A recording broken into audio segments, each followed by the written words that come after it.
So 212. This week we are doing Spooderman Brand New Day, the biggest movie of all time, probably ever that will ever be. And this week we're joined by folks from the Marvel Cinematic University, MC University Pod. Jake Christie is joining us along with fellow, sometimes co-host Rod Morrow. Rod, thanks for joining us. Jake, thanks for joining us. Thank you so much for Tej reaching out. You know, Tej has been a guest on our show so many times. It's been Rod and Tej a ton as guests, and we've had a chat, and he reached out, and I have to return the favor. So thanks for having me on. Thanks for coming, guys. Thanks for coming. Yeah, thank you for having us. So this is a weird crossover because I'm not going to like call anybody out here, but now 40-year-old Tej has done the MC University podcast about Brand New Day before he did our podcast about Brand New Day. I feel like I've done going on? I've done so much podcasting about Brand New Day. I mean, I cannot get enough of it. I literally cannot. We're a dedicated MCU podcast, so we got ours out on Tuesday morning, and that already felt late. So it's like, you know. Not for nothing though. It's like we will review like 3 movies for like 4 hours every 3 weeks. So that is just kind of like yeah, it's like if we waited 2 weeks to do Brand New Day as Marvel Cinematic University, people would have some concerns. Yeah, our podcast is very we have a lot of PTO on this podcast. We like to gallivant across. We put out our Odyssey pod like literally right, like Brand New Day was already out when so it just shows like where we're at. Like that's we'll get to it when we get to it. We will do a few things on this podcast, mainly talk about Spider-Man, but we're, I believe, going to try, time permitting, to rank all the Spider-Man movies as a group project, guys. It's going to be tough. Oh, we're doing this as a group. Oh, I want to try It's going to be a disaster. I want to try to do it as a group. It's going to be too complicated, even more so, to do it as like everyone read 9 through 1. You know what I mean? I will say that is what we're going to be doing on the Marvel Cinematic University podcast next week, and it's going to be a whole podcast dedicated to it. So your idea is correct. Awesome. So we'll go around here in a second, but I'll just, if you don't like know what Spider-Man is, I guess you've been living under a rock. So Spider-Man Brand New Day came out a couple of weeks ago as we're recording this. It is a PG-13 film, which is funny because it has the Punisher in it. Sorry for spoiling that. But I'm trying to find the IMDb because normally I have this pulled up. It stars everybody you know and love. Tom Holland's back. Zendaya's back. Jacob Batalon is back. Mark Ruffalo, John Bernthal, and surprise or not surprise, Sadie Sink is in this movie. If you don't know that by now, I don't know what to tell you. Has an 8.1 on IMDb. A forgotten Peter Parker lives alone as a full-time Spider-Man until mounting pressure triggers a dangerous change and a powerful new enemies emerge. Directed by Destin Daniel Cretton, who is the director of Tej's favorite Marvel movie, Shang-Chi. Or I guess half of Tej's favorite Marvel movie. I would say 2/3 of my favorite Marvel movie, Shang-Chi. So we were talking before we actually started recording. I joked at the top, this is going to make the most money. It might make the most money ever. Like domestically, it will probably. I'm a box office dork, so I'll say that in this sentence, you only can say if you're a dork. The market for Western movies in China has declined so much that it won't beat Avatar. But domestically, it will probably be number 1. That makes me sad that it won't beat Avatar because those Avatar movies, they fucking stink. Like they're just bad. They're just Avatar really sucks, bad. but I love Avatar, but I know I'm on an island with that among. You know what, Jake? I'm an Avatar truther myself. So yeah, Oh, I've seen when you watch him in the 70mm Lincoln Square IMAX. I'm sorry. Yeah. Actually, you know what? Correction. I actually was sitting in Lincoln Square IMAX up until the movie started. Then I was transported to Pandora. What do you want me to tell you?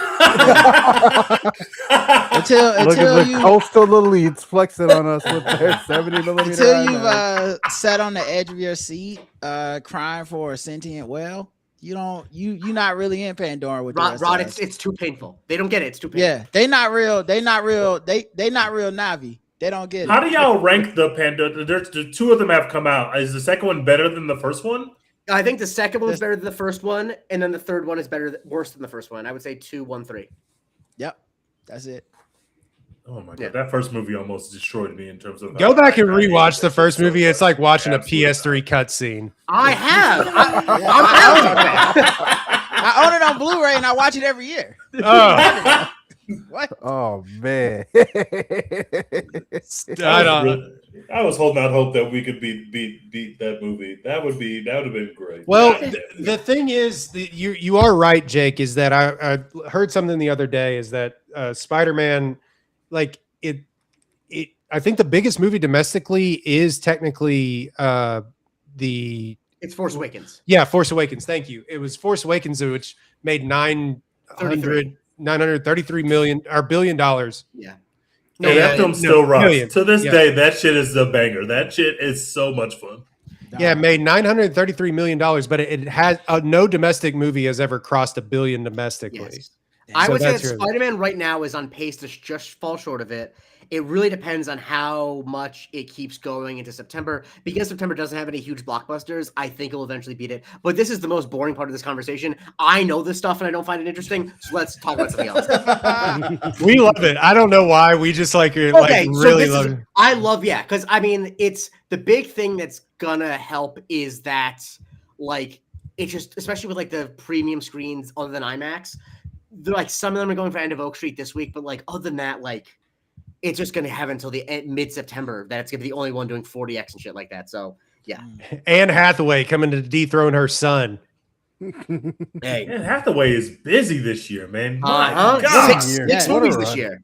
Jesus Christ. I just got out of the End of Oak Street, and she was carrying that film. I'm seeing it tomorrow. I'm excited. I'm Yeah. seeing it Saturday. I'm very You should excited. be excited. You should. There's like be. Yeah. 6 people in Hollywood this year, and this movie has 2 of them. Yeah. I was watching the End of Oak Street. Like, when is Zendaya and Tom Holland showing up? No, they're on the end I of know Elm this Street. movie has That's the thing. 3 of them because Florence Pugh is like one of the 6 people that's allowed to be in Yeah. Hollywood this year. Yeah. Yeah. Hey. Yeah. So also, I guess spoiler alerts. I guess not because she was at the British premiere, which all kind of like took out all the mystery out of it. But Florence Pugh, Tremel Tillman, There are Liza no spoiler Colon alerts Zayas, anymore. yeah. Spider-Man's been out for 2 weeks. It's the biggest movie. And in the world. everyone no more saw it. spoiler alerts. Okay, so yeah, it's I think at 1.7 billion according to IMDb. So that's crazy. So I guess we'll just start with how we normally do it, our normal reviews. Rod, we've heard from you the least because we're all just chatting. But what did you think of this movie? And give it a letter grade, if you would. Okay, and I guess it's from A to F. Yeah. Okay. I mean, I give it an A. I thought it was great. I actually think low key it should count as a successful video game movie as well, because so much of the inspiration comes directly from that I like PS5. I like that. So the even down to like Aunt May kind of being the soul of this film as well. I thought it felt like a comic book in that it feels lived in. Peter's being Spider-Man and he's got a rogues gallery in the background at all times. He's cutting up with Frank, and Frank is a different version of Frank because it's a Spider-Man comic book. Like, if you read comic books, you know, when you read a Punisher comic book, Frank is disemboweling people. When he's over there with Pete, somehow they yucking it up, and it just doesn't really matter. We don't like, no one gets arrested, and we all go home with a mass murderer. And so I enjoyed that. And then the last thing I liked about it was the restraint. I think it's weird to say a movie that's this long with this much action had restraint, but I think where it truly restrained itself was with the MJ Peter Parker stuff. It wasn't trying to rush through a quick resolution. So I have nothing but positive things to say. If there was only one thing I could ask it could do more of, is I wish he had gooned out more as Spider-Man and got all the way to 8 arms. I know they said they tested it and it didn't work, but that's like the only other thing my nerd heart was wanting during this film. Yeah, this was a classic movie that really tells you that Tom Holland has it like that. And there's been anecdotes, and I think it was Matt Damon that said as much, is he basically runs the Sony lot now. And in so much so is that he got the president of Sony to screen Lawrence of Arabia in 35 millimeter Yeah. or 70 millimeter for the cast of the Odyssey. Wow. They were just like, Yeah. ask, just in Like an common- original print, like that Yeah. level of That's power. fire. I did not know that. Yeah, Yeah. he runs the Sony lot. That being said, he like did one Christopher Nolan film. It was like, yo, I have some notes, Yeah. and what y'all had planned for this isn't in my bag. And so it like they completely didn't listen to any like I don't think test screenings or Yep. anything. He's just like, I just want what's in this movie, Yep. and it worked. So And he yeah, it's a said, very good point. he said, Z, get that writer of that horny tennis movie you did. Right. He'll do rewrites. Thank God they didn't listen to those idiots that go to test Yeah. screeners. You guys, we don't care about your opinions. And I'm glad that Tom Holland was like, no, I was hanging out with Christopher Nolan for months on end over there, actually filming stuff with no CGI, with no fucking green screens. Fuck what those people said in that test screening. I'm so I glad they remember I remember when I was a teenager seeing the original ending of I Am Legend before the test screening changed it. And now when I was like, if I hear that someone listens to a test screening, I will hate them. That's Well, I mean, like, not to get into a movie that we're not really going to talk about on this, that Tej and I really want to talk about, but And Jake. and Jake, what was the rom-com that came out? One night only. One night only that we saw that I didn't like. That it like they listened to the test screening, and I think for the worst. To be Absolutely. completely- I mean, yeah, I Wait, you guys want to shit on this film? Because, hey, No. I had a good time. the thing about I had a it is, good time. Tej, I'm not going to get into it, but my entire thing is the movie would work, I think, a full 30% better if, one, the law always existed and we're in an alternate timeline, or two, it was enforced by magic. The fact that it is like our world Yeah. and a government that is like ours just introduced the law, and it's like 3 years in, people have made it a flirty event. It's like, I don't believe you. Yeah, it doesn't. The premise literally doesn't make sense and it doesn't hold up. But once I was like, fuck this stupid premise, I was started having. Now, a to be great clear, I'm honestly like a 5 out of 10, mostly because I was lost in Monica Barbara's eyes for most of the runtime, so that's fine with me. we are off the rails talking about One Night Only. I'm sorry. Tej invited me on, and this is my second pod in 3 hours, so like it's a problem. You got Well, pop Jake- brain. Yeah, Jake, talk Yeah. about not that you haven't talked about it enough over the course of like of course. 2 weeks, but what did you think? Give it a letter grade if you could. Of course. Unfortunately, you can't stop me from talking. It's been a problem since my first grade evaluation. Obviously, I'm in the tank for the MCU. I think that I love the MCU, even at its faults. I honestly feel like feel way towards it. You almost do towards a sports team where it's like I'm rooting for it to be good because I've devoted a lot of time and thought into it. Like I want it to be good. I always try to see the positive and stuff. And in the last pod we did about which Rob was on, we talked about how one of the big feelings I felt when I left the screening was I knew I was going to like this. I like all the other MCU Spider-Man movies. Spider-Man's my favorite superhero. I think Tom Holland is great as Spider-Man. But I walked out of the theater being like, I don't even have any like reservations. I don't even have to like half defend this. Like, no, this is just like a straightforwardly great Spider-Man movie. And I think the reason is because it is a Spider-Man movie that is almost entirely about Peter Parker. And the way they go about that is they made a movie investigating what is it like if you try to suppress your alter ego, as opposed to the alternate, which is usually like a person trying to live the life but being a superhero keeps intruding in. It's the opposite, where all he wants to do is just be Spider-Man. But the fact that he is not living life as Peter Parker is both making his life as Spider-Man worse and it's making his life worse. I feel like it's a really good movie about loneliness. I saw a tweet recently, a couple days ago, which was like, is there a good coming of age movie about just being out of college and in your 20s? And someone's like, not a joke. Like the new Spider-Man movie kind of is. It's a movie about like, what do you do when the people you were friends with you haven't seen in 4 years, and you wake up one day and you haven't spoken to all your friends in a while, and you've been focused on these things. And I think that it's Tom Holland's best performance in any movie by a long shot. And I'm not saying that the cast aspersions on his other performances. I think the stuff with him and Zendaya is tremendous, especially the stuff you can tell was rewritten by Justin Kriskas. The boat stuff, I think, is some of the best writing that the MC movies had. And I think that, like, as Rod was alluding to, so much of what has frustrated me about the MCU is the promise of it should be that since all these characters are in the same universe, if you push the camera a little bit to the left, you'll be able to see another character. It's like, oh, of course. Oh, he Oh, froze. I thought it was me who froze, but it was Jake. Oh, damn. And It was Jake. Oh, there he goes. Oh, there sorry, he is. yes, sorry. Yeah. You turn the camera Start a little bit. it, pan the camera a little bit. You turn the camera a little bit and you see another hero. It's like, right, of course, in this universe, the Hulk would be teaching as a professor because he's in this universe. But the thing that's been so disappointing about the MCU so many times is because like contracts and nonsense, that doesn't happen. There are times where there should be another hero there and there's not. But in this, it's like every time you're like, logically, you would see this hero there, or it would be fun if he interacted with this person. It was there, and it's like this was like the first movie, other than like the big Team Avengers movies, where it's like it fulfilled the promise of like this is why you have all these people under ironclad contracts for 15 years, because it's like, yes, he could just have another hacker friend, but it's more fun if it's Yelena, and I like to see Yelena, and so let's make it Yelena. It's a good point. I think the one drawback that people have complained about the Tom Holland Spider-Man is the Iron Man team up of it all. And in that, like, he's always sort of being assisted wherever he goes.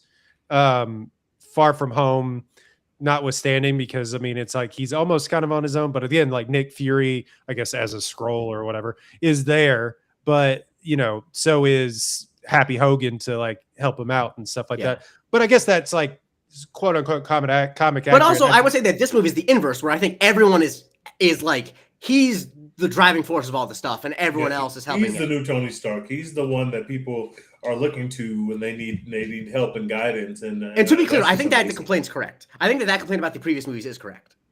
I think also he like seeks male mentorship out in a world that's absent of Uncle Ben, and that's been a theme since like the first movie he was in, whether it was the Tony Stark of it all, Happy.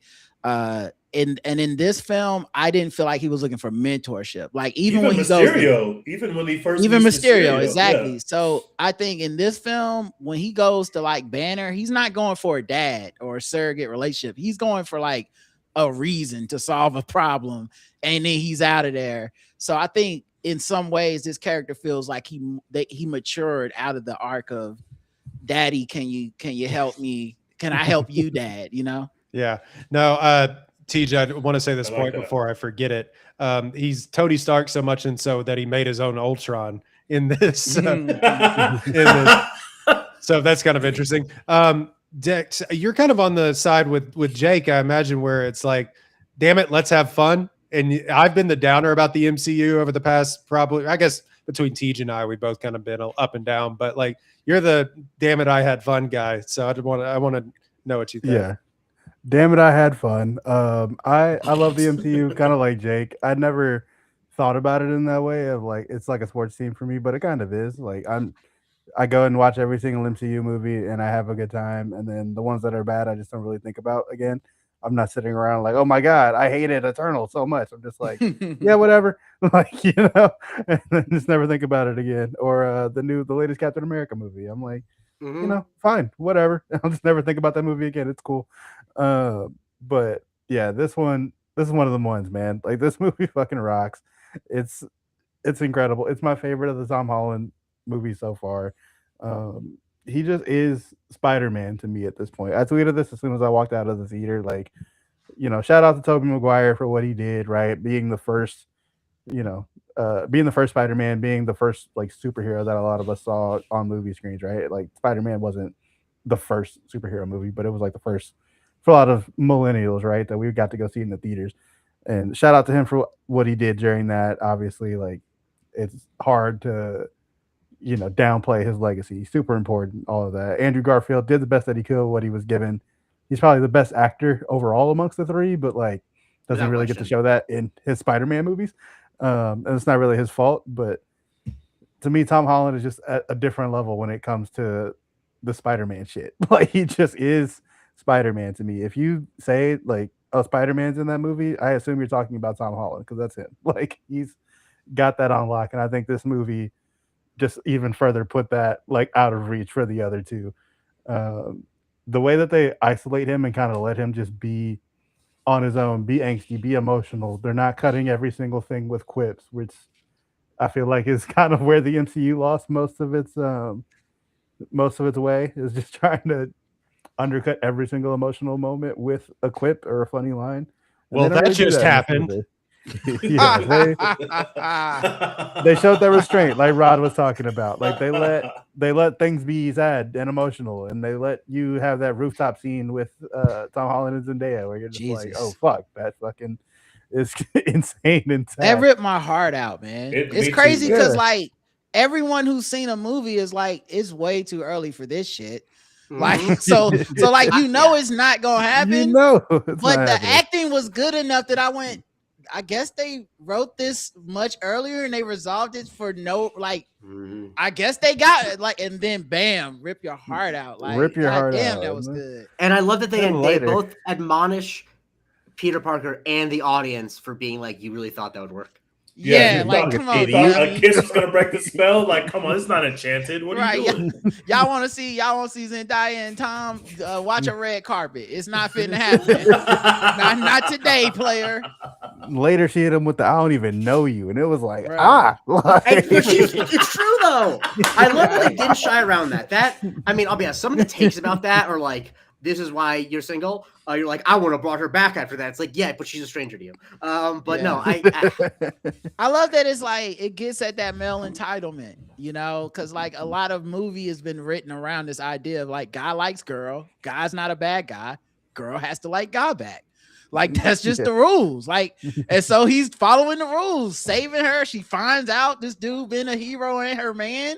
And she's like, yeah, bro, the spell worked, homie. Like you, it's Yeah, finna be I dry don't know here what to tell tonight. you.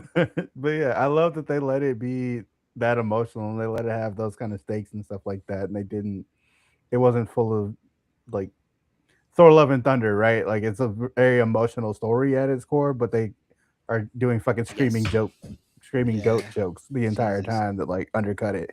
And they didn't do that in this movie. I thought the Sadie Sink of it all worked for me. I thought that was a really cool way to introduce that character into this. All the Punisher Hulk stuff was awesome. The fight scenes in this are awesome.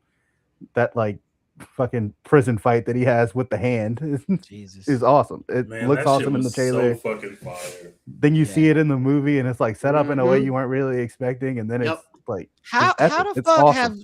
How has no one done ninjas like that before? Dude, have you seen how they filmed it? Yeah. Yeah, they basically, they got Jackie Chan's stunt team, which I believe that was a myth. No, that was debunked. That was debunked. That's a rumor. Is that really? Yeah, Jackie Chan visited the set once, but that was a false report. Jackie Chan came out and said it wasn't true. Well, I look stupid, but this doesn't take away from how they filmed it. Teej looks stupider because he said it on our pod twice. Yeah, I said it twice. I did. Sorry, Teej. Well, thanks for debunking it right here. But like they basically put a camera on a like a harness and just like shot the guy up into the sky through the middle of like these other people on harnesses too. Oh my god! And it's really crazy to watch. Damn, that's I'm gonna find that because I remember Bad Boys had a scene like that in the last one where they show Will Smith and it looks like a gun, but it's really just him working that camera that fast. It's like, oh shit, that is a cool way to film a scene. So yeah, I gotta watch it. And it was like the ninja were connected to each other in certain parts. Yeah. That was the part where I was just like, They're no one forming up thought like of this. Voltron and shit. Yeah. Yeah, like this is so obvious now in hindsight. This is the kind of thing that becomes like a trope. Like 20 But the years thing from is, now, Rod, would be like, I'm tired of ninjas linking up together, jumping off each other. But doesn't it only work? I think the reason why they do that though is because they're all controlled by the same person, which I think is what makes it hive interesting. mind. Yeah, That like I think it can be done in other movies, but the thing that's so fascinating to me is that they managed to have him do a fight scene against a bunch of different people, but you actually believe that all the people are being controlled by the same person. yes, Yeah. it's amazing. So By the way, what you're one- saying is they need to do this in Pluribus at some point. Yes. Bro, Yes, Pluribus season 2. Please give me a ninja fight scene, please. I mean, man, yeah. that depressed ass lady is not ready for no motherfucking. We're off the rails here, but yeah, I love this movie. It's an A+ for me. Like this movie fucking rocks. it's everything you want out of a Spider-Man movie to me, other than like some of the Uncle Ben stuff that people I feel like are too attached to. But anyway, we'll get to that later. Can I defend Tej and Roy for just 1 second now? Because I know me, Jake, and Dex, we're Marvel sluts. We don't care. You know what I'm saying? We in it. We in it for life. But I think, and I know it's like we root for a team. Dex, I don't know who your favorite football team is. The Houston Texans, baby. Okay, so you root for the Texans, I root for the Panthers. Jake roots for the Jets. Some We're battered like- fan bases on this. Right? Yeah. So when we compare it to God. loving a team, we're like, dog, if you win in 5 games, you root for 5 games. If you win in 30 y'all root like Patriot fans. Like when I sit in the bar across from a Patriot fan, they be like, man, we didn't even win the Super Bowl last year. It's like, you still rooting, but you just rooting on a different level than I'm rooting. I'm rooting like we had a fun time. And you like, man, we got all the way to the Super Bowl and fucking blew it against the Seahawks. Tom would have won that shit. So I feel like that's the difference. Because all these movies are like, we're living in a nerd fucking wonderland that this shit exists and they give it $100 million budgets, and whether they flop or do great, like whatever. And batting 6 out of 10 for Marvel is terrible compared to 8 out of 10 that they were doing. So I feel like we're still all rooting for it is my point. I don't want y'all to, I don't think it should be like we root for the team and then they just be up here hating. And also, to be frank, I think that, sorry, go. I watched CJ Stroud throw 4 interceptions in the playoffs, and that was like watching Captain America Brave New World. I got a video. That was your Eternals. I got a video on my TikTok feed. I got a video on my TikTok feed yesterday, which was every Jets interception from last year. And I know that the Jets had no interceptions last year. It was a big story. And yet I still watched to the punchline. I don't know why I did that to myself. Also, I do want to mention one of my, just going back to the quick thing about quips, one of my favorite fun facts is, and this is not to like defend the MCU, but obviously when people make fun of MCU quips, they always say, well, that just happened, right? Like that's always the joke they go for. Fun fact, that line has never been said. I know, but that line has never been said in the MCU. However, it is said in the masterpiece Denis Villeneuve's Arrival. Jeremy Renner says it after like an explosion, and so like now that's not to say that Arrival is written like an MCU movie, but I love that Arrival. Arrival is one of the best movies of the 21st century. But I just love that like that line is actually like it's not in the MCU, but it is in what's why they consider a masterpiece. That's awesome. No, I think you are right, Rob. Where I'm like, but I'm here for all 17. You know what I mean? Yeah, you a fan too. It's I've been just, here. you got a different standard. Yeah, and I don't know. Maybe I just got older and jaded. Like I don't know what happened, but like Tom Brady won 6 Super Bowls, which is essentially what Marvel did up to Endgame. They just won like 6 Super Bowls in a row, and now we into like this new era, and we like, I mean, yeah, we had this second running up MVP, and man, maybe Mac Jones can take us to the playoffs. That was what honestly the Mac Jones, the couple games he had that were really good, and this comparison only goes to potential, not anything else, is when we saw He Who Remains at the end of Loki, and it's like, oh, we're going to the promised land. Yeah. And then it didn't work out. We was like, you know what? Why did Ant-Man stop throwing in the 4th, man? We was up. The secondary was weak. That's funny. Tej, your thoughts? I gave it an A+.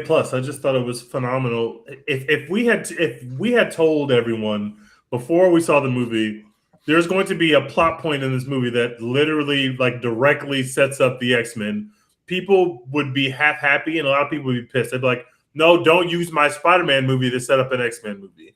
The fact that they were able to both make a really amazing Spider-Man movie and set up the X-Men and specifically give like real dedicated time in the third act of a Spider-Man movie to establishing a new X-Men character is actually insane that they were able to do both of those things. It's crazy that Sony let that happen. It is insane that Sony let that happen. It's actually crazy. That just shows you how good the movie is, because in the wrong hands, that is a disaster. We get to the third how act. this happened. Marvel did not ask them to do that. They wanted a mind control villain, and Destin asked Marvel, "Hey, can we use Jean Grey?" And they said, amazing. "Okay, if so, then we'll use." But like, it was Destin Daniel Cretton's idea. Like, it was not an imperative for Marvel. Because right, Sony, I don't think would have let that happen. But I think that's why it works organically, because I don't think that like if Feige was like, "Hey, do this, guys, set up the X-Men." Exactly. Right. I don't think it would have worked then. Right, agreed. Because I think that we're talking about mentorship earlier. The genius thing about making it an X-Men character who's younger than him is it allows him to be the mentor to someone. Like, that's why it's Yeah. That and that stuff really works. You've got, it really going back. I've been watching so many Spider-Man movies, obviously, in anticipation for ranking our Spider-Man movies, and because I fucking love Spider-Man, much like Jake. Spider-Man has always been my favorite superhero, even when I was a kid. So these movies are always right down my alley. And I really like the previous Spider-Man movies, and I actually don't love the kind of online discourse that what's his face is getting for his trilogy that of making the first 3 of these movies, because I think they're all good. I think they're all really fun. But anyway, I thought this movie worked so well because it really showed me how much of these movies I come to see the interplay between Ned and between MJ. And I knew that I liked Ned and MJ, but the absence of that in the first act of this movie was weighing on my spirit.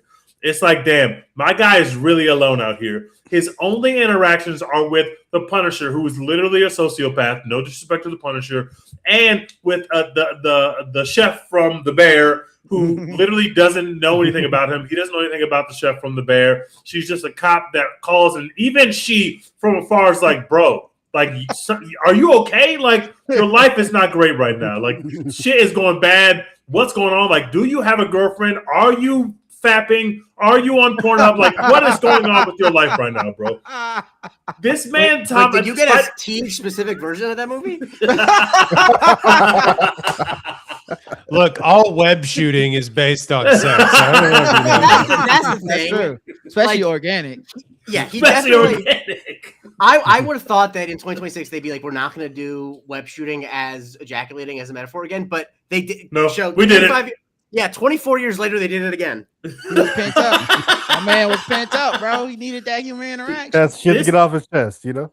He got hit on by a local neighborhood white woman, and it affected him so much that he literally moved. I have never seen anything like that in my life. To the top stairs. He moved to the ultimate man cave where no one would ever come and said, no, I can't have these choice interactions happening with these baddies in my building. Plus she's white, and we know Tom Holland do not want he likes his coffee. He wants his coffee brown. He don't want no fucking white latte. He don't want none of that shit.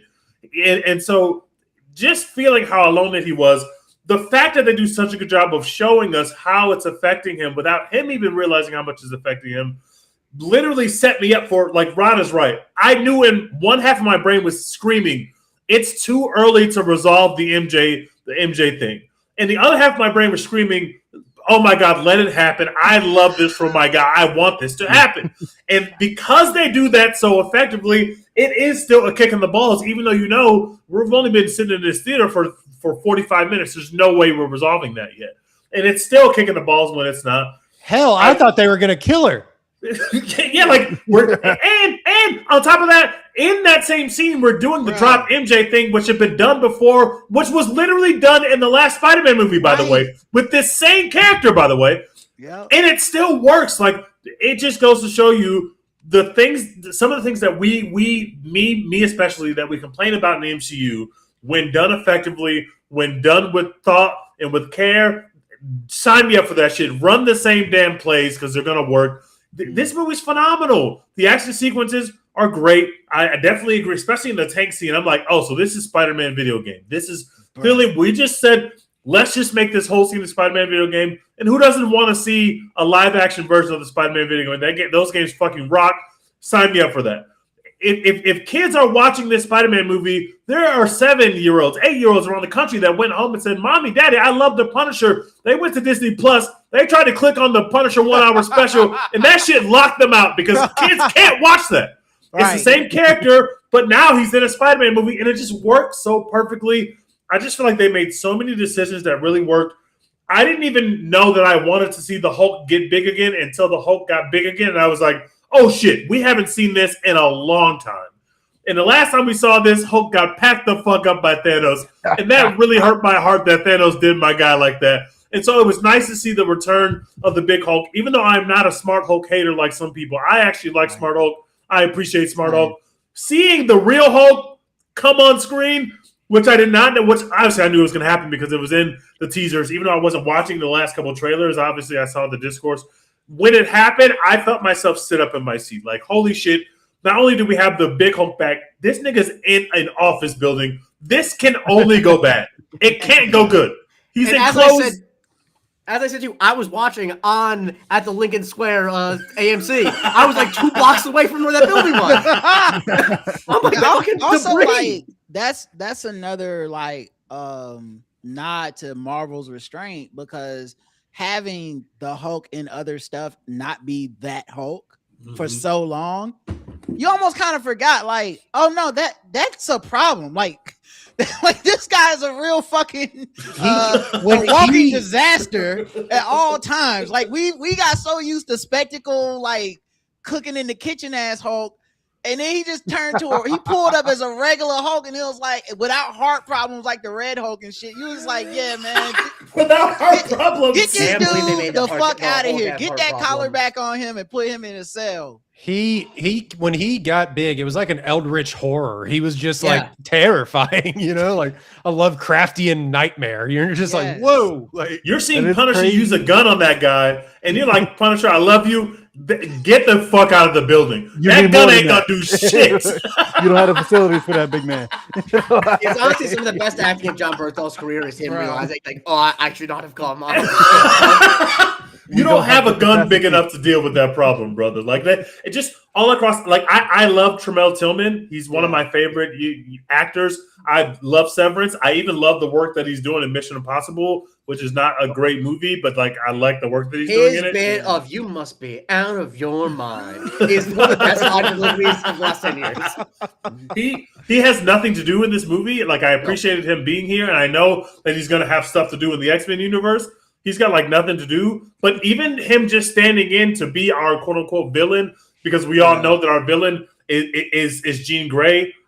Even the way they do the fallen thing, where she's controlling people, that's so cool. it's That clear looks that so like, cool. they just made 30 decisions that were I was just blown away. I was like, And that's all practical. that's Yeah. all practical stuff. Just Like, people stumbling. it's just Yes. people stumbling, and that's practical. And it's like those who know will know if you know it's from falling. If not, my Right. theater both times was just like, like people were gasping, like this looks so fucking cool, and we don't know who's doing it. Obviously, because we all know Jean Grey's in the movie. Thank you, Steve Lacey. We know it's probably going to be her doing this, but just to see it for the first time, it's like, whoa, that's shocking.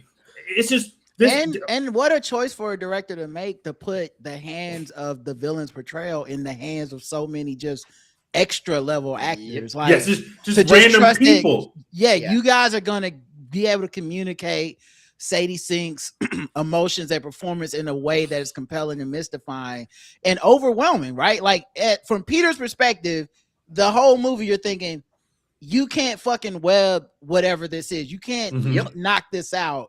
So like you got a lot of heart, but how, like that was the mystery to me, is how does Peter Parker solve this problem in the end? Yo, Spider-Man, you okay? That guy is so good. That guy, whoever that guy is, Yeah, his he name fucking is, crushes it. I looked it up. He's on- previously. He's on screen for 4 minutes and he just steals it. Like Steals it's it. just, I think that we have Dumb to give. people, Lee- dumb his people name were is like, Na- "Is that Nai Miles Akin. Morales?" That's how good he was. Dumb Facts. people were like, "I see a Yeah, black that man, must he be. must be Miles Morales because he was entertaining on this movie." Yeah, he's a British actor named Nai Akin Akin, and he's great. I mean, God damn it! Of course he's British. I like they the filmed British the whole accent. thing. They filmed the whole thing God in damn the it. Kingdom. But no, I mean That was so apparently- fucking dope, man. That like it's just like Destin deserves a shitload of credit. I don't even think he's getting nearly enough credit for what he's done. No. I think people are forgetting how fucking incredible the first two acts of Shang-Chi is. They're way better than have any business being. Yeah. This guy is talented. Of course, we know that Tom Holland, they had another writer come in, and Tom Holland came in and made some changes. This guy has something. I love the fact that he's in the MCU. I love the fact that he got this done on time with very little backlash. We didn't hear about delays. We didn't hear about it being hell on set. This guy's a professional. He fucking gave them a banger that happened to make a shitload of money. But even if this did not make $1.7 billion, this was a movie that everybody went to the theaters and was like, this was worth my time at the theaters. And in a time where people just years ago were having conversations about whether theaters would even survive, which us real ones knew that was never really a real conversation, but it was being had. Now you get something like this. This is a fucking A+. They knocked it out of the park. I watched it the second time. I liked it even more. I just this is a top tier Marvel movie. It's the best Spider-Man movie that they've ever made in the MCU, and it's just onward and upward. And we don't even fucking get to have the thing that I thought that I really needed in my MCU Spider-Man movies, which was he doesn't really ever get to have those close, intimate moments with Ned and MJ. There are some, but they don't. They're kind of at arm's length, and they still kill it. It's just an A+. I absolutely love this movie.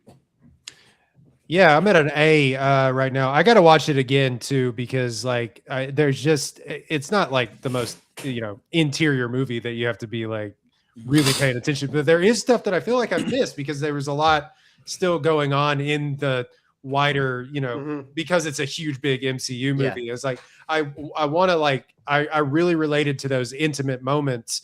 I think my main gripe in their little G gripes with this movie is that like we still don't know a whole lot, and maybe this is just Mary Jane or whoever the love interest is of Peter Parker Spider-Man as a character. We still don't know a lot about Zendaya's Mary Jane.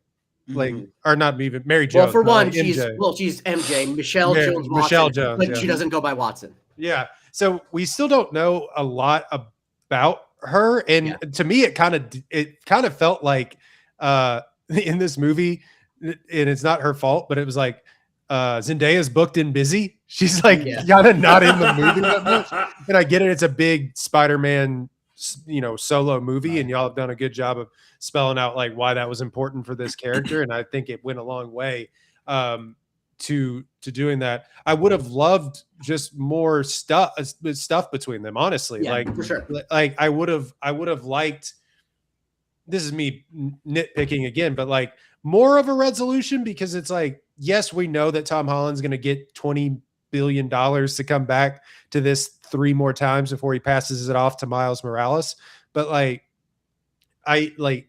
we need to stop. I need some sort of closure with whatever's going on here. Another little thing in this, again, very little. You can tell this thing is filmed in Scotland. Yes. Like, I mean, look at my lower third. Yes. Yeah. Like that's so good. Fellow Queens resident. I mean, like it's just like they do a good job of like mixing in it. You can't really tell, but like some of that where I'm just looking, I was like, that doesn't look like anywhere in. No. Like, the problem was, this is such a New York specific complaint, but they say that everywhere within 1 kilometer of Roosevelt Island is affected. And I'm like, that's actually not that much of New York. And it's almost entirely skyscrapers in the Upper East Side and like the industrial area of Long Island City. And the neighborhood that MJ and Ned are in, if anywhere in New York, is in downtown Brooklyn, and that's nowhere near Roosevelt Island. So it's like, they're not frozen. That's ridiculous. They don't live in Long Island City. They're not frozen. I live in Astoria. I know what Long Island City looks like, and they definitely don't live in the Upper East Side. Get the hell out of here. But other than that, it was fun. Roy, are you in New York too? No, I'm in Waco, Texas, brother. I'm the furthest you can possibly be away. I lived there for a semester when That's the Scotland of Texas. Yeah, exactly. We have the Alico building. Spider-Man couldn't do shit here. There's one big building. You catch a ride. There's one big building only. That's it. Swinging off the silos and shit. I don't think you can ever successfully fake it not being New York. I think this is one of the better attempts I've ever seen. They got all of like the signage, and like it's not like, there's a couple scenes in like The Incredible Hulk back from 2008 that they filmed in Montreal that they straight up forgot to get rid of signs in French. So like you could do much worse. Oh no. But so like they clearly did a great job of like, making the signage right. But I do think that it is just also a little disappointing because it's like Spider-Man is the most New York of all, and especially given that like they're filming Daredevil here, so it's not like it's impossible to film here. I mean, obviously, it'd be way more expensive, but it's also Yeah. like your Disney. Expense is not an excuse I care about. Yeah. It's almost like they had to film it because it was like that was the closest place they could get on a flight from wherever they were in Greece filming I mean, the Odyssey. to come- Unfortunately, the answer is that the union rules in the UK are just not as strong. That's always the answer. That's why they do things in the UK, which sucks.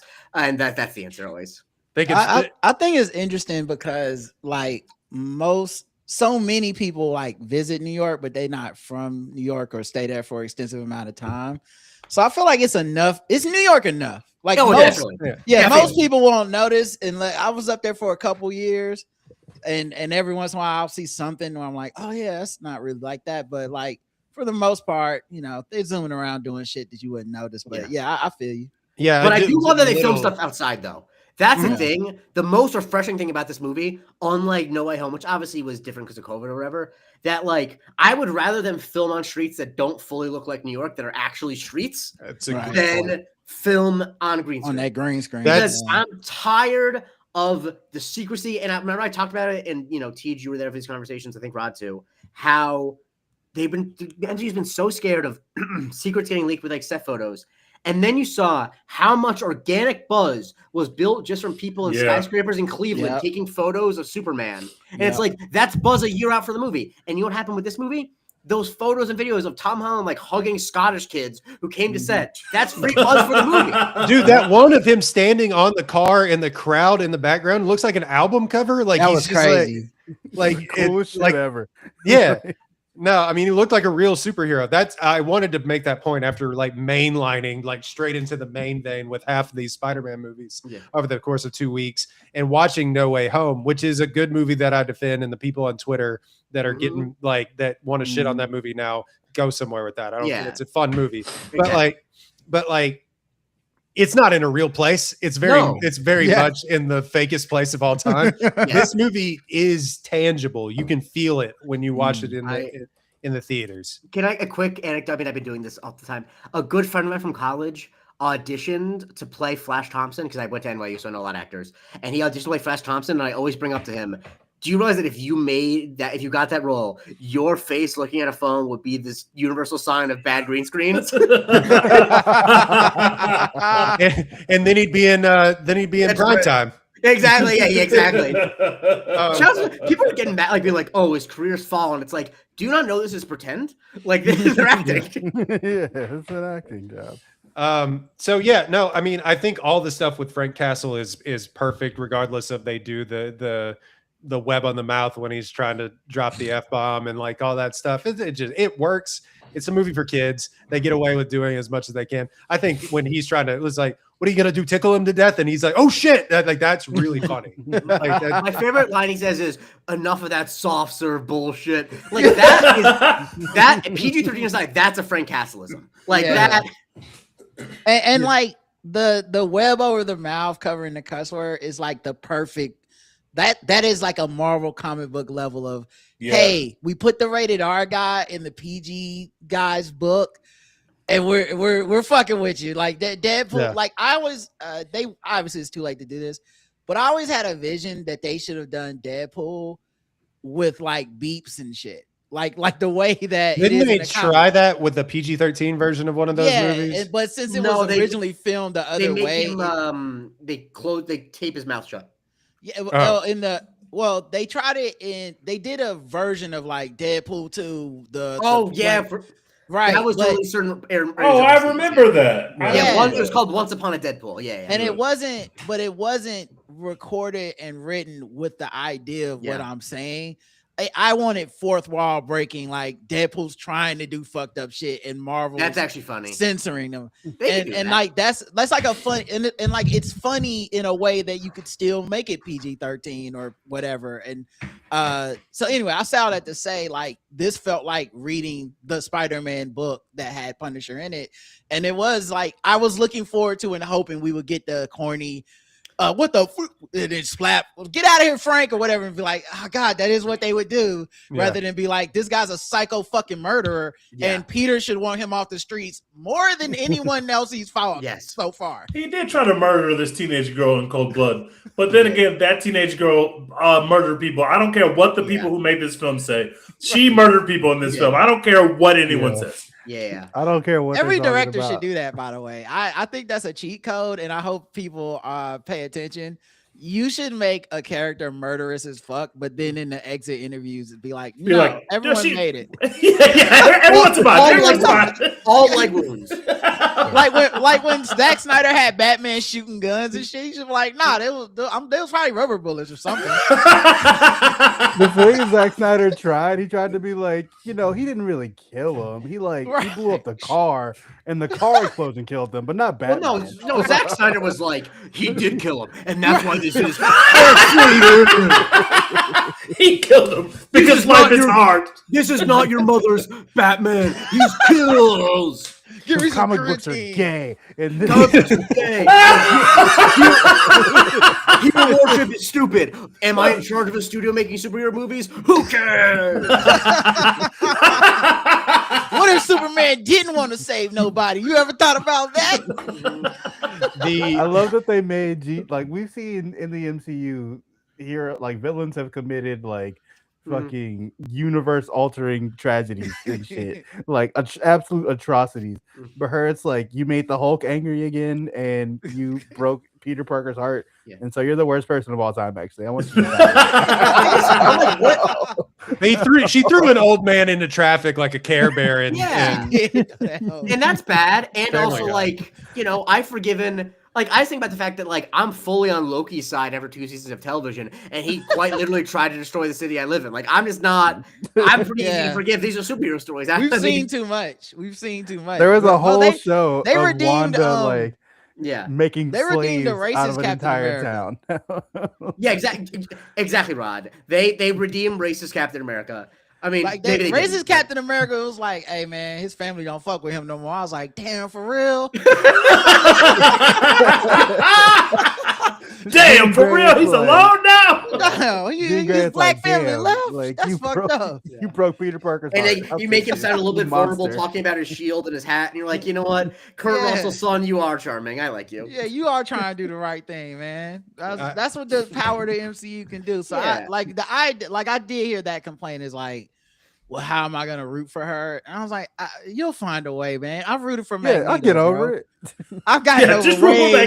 I'm rooting for Magneto anyway. Put Thanos in the right motherfucking what if episode, and I'm on Thanos' side, bro. I mean, they killed her sister. I think that the worst take I've seen is people, and we're going full spoilers on this, right? We're like, spoil everything. When people were like, I found the VMAX thing underwhelming, and I'm like. No, that is the perfect reveal, because you would have been so much worse if it was like some dumb formula that DDoC was coming up with. It's like, no, the idea is that to DODC, her sister's life was meaningless. That there was no secret message. It was just that she was just a tool for them, and that's what sets her up more than anything. That if there was some secret that would not induce as much rage, it's like, oh, I thought that there was a light at the end of the tunnel. And it turns out that all I actually experienced was just a wave of energy because my sister was literally dying, staring at the screen in a fucking lab at a vent. That's so tragic. And when I see people being like, that was a disappointment, I'm like, genuinely, it's rage bait. It's like, I get it. I get them, and everyone here gets to get them, but you don't get good movies. I actually think you can get Paw Patrol, and that's it. You don't get good movies. I thought VMAX was going to be like, one of Wanda's secret kids or some shit. I was like, oh, they got another one of Maximals around here. But it was so funny though, because that reveal also made me be like, oh, well then actually there was no way Geiger knew. How could he fucking know? I really he knew he murdered your sister, but when you were like, what is VMAX? He was like, I don't fucking know. He honestly was like, legitimately, I have no idea. Right. I don't know. I'll tell you what, I did kill your sister. Okay, so let's just get that out of the way. But whatever the fuck VMAX is, that's crazy. Because I was on my Christopher Nolan grind before the Odyssey, and I had just watched The Prestige. It reminded me of when in that whole movie, Michael Caine is telling you what the secret is, and you're like, Yeah. no, it's got to be more than that. Got to be more than that. I It always can't be love that just as a story decision. I always love that as a story decision because it's Me like, too. yeah, I just feel like her, I guess like in a movie, in real life, no, I would not be okay with someone holding like, 800,000 residents of New York hostage mentally because of a personal tragedy. But in a movie, sure, yeah, like, yeah, it's fine. Well, Yeah, they also, killed her like, sister. Fuck that. when we get her background story, it'll depend on what they say. Like all them child soldiers that Xavier is recruiting all have fucked up backstories. Yeah. None of them. They, you know what she could use? A guide, a mentor. Yeah. Maybe an old man with a estate off of Graymalkin Lane and a fucking mansion in a school. So like you start her low, and by the end, you become someone you root for. And then because she's had this dark origin, whenever she goes fully Dark Phoenix one day, we'll be like, oh yeah, that's right. She kind of is dark. Yeah. And you need a reason for people in the MCU to like specifically hate mutants. Like, Yeah. you need a reason for them to be like other. And not only do they give them that, you literally give them now like the collars that they use in the X-Men animated series are such a big part of the story. And now, not only do we have a device that we now know could stop mutants from using their powers, it was fucking invented by a superhero, Spider-Man. That's just such a cool, like, that's it, because we know Spider-Man now has to be involved with the X-Men. We know that has to be a part of it. Not to mention the fact that Sadie Sink gonna try to get down with Peter Parker. Peter Parker don't want no white woman, respectfully, Miss Sadie Sink, but she definitely gonna shoot her shot, and it's gonna be funny when he rejects her. He's on that. Robbie's at Robert De Niro time. Also, like the hero with the most guilt-ridden complex of all the heroes. Like that motherfucker is gonna be super fucked up when they throw the collars on these mutants, man. Like Tom gonna have to go through it to save these mutants. One thing I want to say about this movie is that it's also the coolest Spider-Man movie. Yes, I mean, and it feels like an actual movie for like 22-year-olds, and like they're playing Bad Bunny in the middle of this. Yeah, and I was jamming, bro. I like sat up in my seat. I was like, oh shit. When that Tame Impala dropped, I levitated in the theater. I did not see that coming. That was fire. And I mean, it takes a lot to overcome, like to go cooler than Tobey Maguire in that black suit dancing down the sidewalk. Oh yeah. So difficult. Yeah, like I love the Raimi movies, and I love Sam Raimi as a filmmaker so much. And the thing I love about him so much is he's not concerned with being cool. And you can make a really good movie if you're not concerned with being cool. But this movie, it wants to be cool, and it is successfully cool. Yeah, no, and I just felt like it was a movie it grew up with the audience. Have you seen those pictures of like kids being like Spider-Man Homecoming versus Spider-Man No? And there's just full-grown adults now. Like it's just like I mean, I was in college for Homecoming, and I turned 30 this year. Like it's been a huge. He's been the Spider-Man for forever, and I mean, I also turned 30 this year. Sure. I mean, it's because time is a flat circle. Sure. 30 how many times? It's good. It's also good watching like other like directors still find something new to do with this character, and whether it be the Tom Holland of it all or just Spider-Man of it all, to just be like, there's still more the mind here. That's still interesting to people like us who've seen all of it at this point. You kind of almost walk in with your arms folded a little bit, even if you're excited. You're like, show me something new, show me something I haven't seen, or combine this in a way I haven't, experienced. And I think especially, Peter's empathy being the big joker that wins this whole thing, and the ghost Aunt May in his mind, using like, that as giving the pep talk, like that made me so fucking excited for DDC doing Naruto. I don't know if y'all are anime people, but I am. But like Naruto, that's how he beat everybody. He opened his heart to like the most evil motherfucker you've been rooting against for 28 episodes, and you like kill this dude, and then he just be like, man, I was an orphan. They kicked me out of the village. I just want to be a Hokage and make everybody proud. And you be like, yeah, bro, actually, don't kill this dude because his parents was shit. That's not his fault. And I felt that in this DDC thing, and I like that about Peter, this idea of the empath being his real superpower, not his, in a movie where we're literally saying your ability to be a spider is not the superpower. It's actually not what makes you the guy. Because when he's just trying to be that, he fails. Yes. And I think I feel like, because I'm a schmaltzy cornball, it's one of my main roles on the podcast that I do, and I just felt like it's so obvious it's what the line's going to be, but after getting that, I love the way that they do the switching where she's sitting where he was sitting. And I love the acting Sadie Sink does there. And I feel so good about one of my shots called in season 3 of Stranger Things was that she was going to be the most successful of the main people because she's the only one who's like a good actor. Well, she's on Broadway at like 10. Exactly. Like, yeah. Exactly. I mean, so is Gabe She was running up Matarazzo. that hill. He It doesn't have a objectively lot of moving. range. Like, But anyway, the thing that she's playing in her face, which is so great, is the way that people who have never really received love from a parental figure try to reject it. That she's like rejecting the idea of this pep talk and speech because she doesn't want to open herself up to that.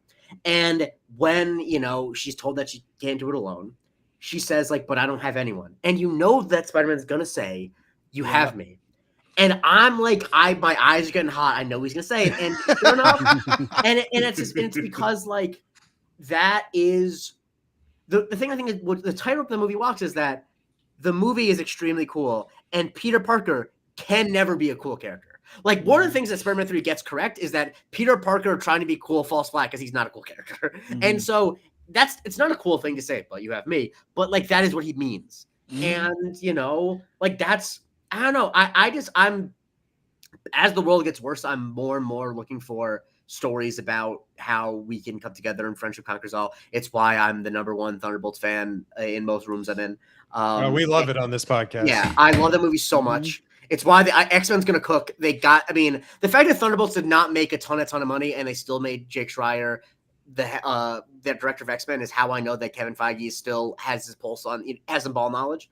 But I just feel like, yeah, man, like that's Peter Parker can't fight Jean Grey. I'm sorry, Spider-Man can't fight Jean Grey, but Peter Parker can, reason with her, and empathize with her. And then blam, 50 cal to the chest. Yeah.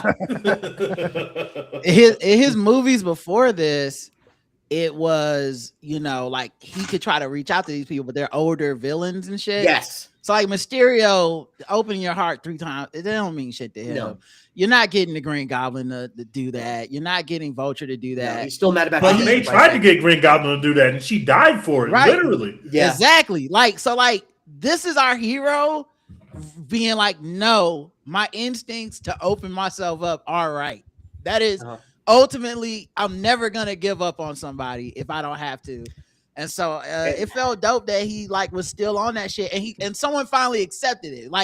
So it's not the trope of, well, this worked every other time he got in a fight. It's no, actually, this has never worked. He's only he kept doing it on principle. Yeah, that's why he got that hard. That's why he's the GOAT. He built different. May said, hey, look, Captain America would have killed this girl in Act 2. Also, the thing that I really appreciate about this shield. Oh, absolutely. I think I really appreciate about this movie is that it also was the thing that scares me most when a movie's coming out that's part of a franchise is when people say it's a love letter to the fans, because that's what you say about Ghostbusters Afterlife. And it's but this was a love letter to fans in that the references to comic book covers were done in montage, they're subtle. But I also feel like there were so many little things that they did that as a guy who's an avid movie watcher, I love the fact that his AI assistant is played by Naomi Watts, who of course played his mom in his first movie, Tom Holland's first movie. Little things like that, there is so much care done in it, little tiny details were all right like that. There's so many little references that were not cutesy references, but references you do if you care. Learning that fucking Tom Holland's younger brother, who's an artist, was the one who actually did the drawing of Peter and Ned building the Lego. Little things like that. It's this felt like a movie. For as big of a movie as it was, every anecdote you hear about it, it's oh, these people cared about this movie in a real way that you hear so many times in movies that don't work, like a Captain America Brave New World, where everything was reshot and every scene with Giancarlo Esposito has to take place in a different location because he wasn't on set with anyone else. This doesn't feel like that at all. It feels like everything was we're coming to work, we're making something out, a labor of love. And is it a $200 million Spider-Man movie? Sure, but this is our thing. And you get Spider-Man web pre-com. Yep. And that's better than anything I just said.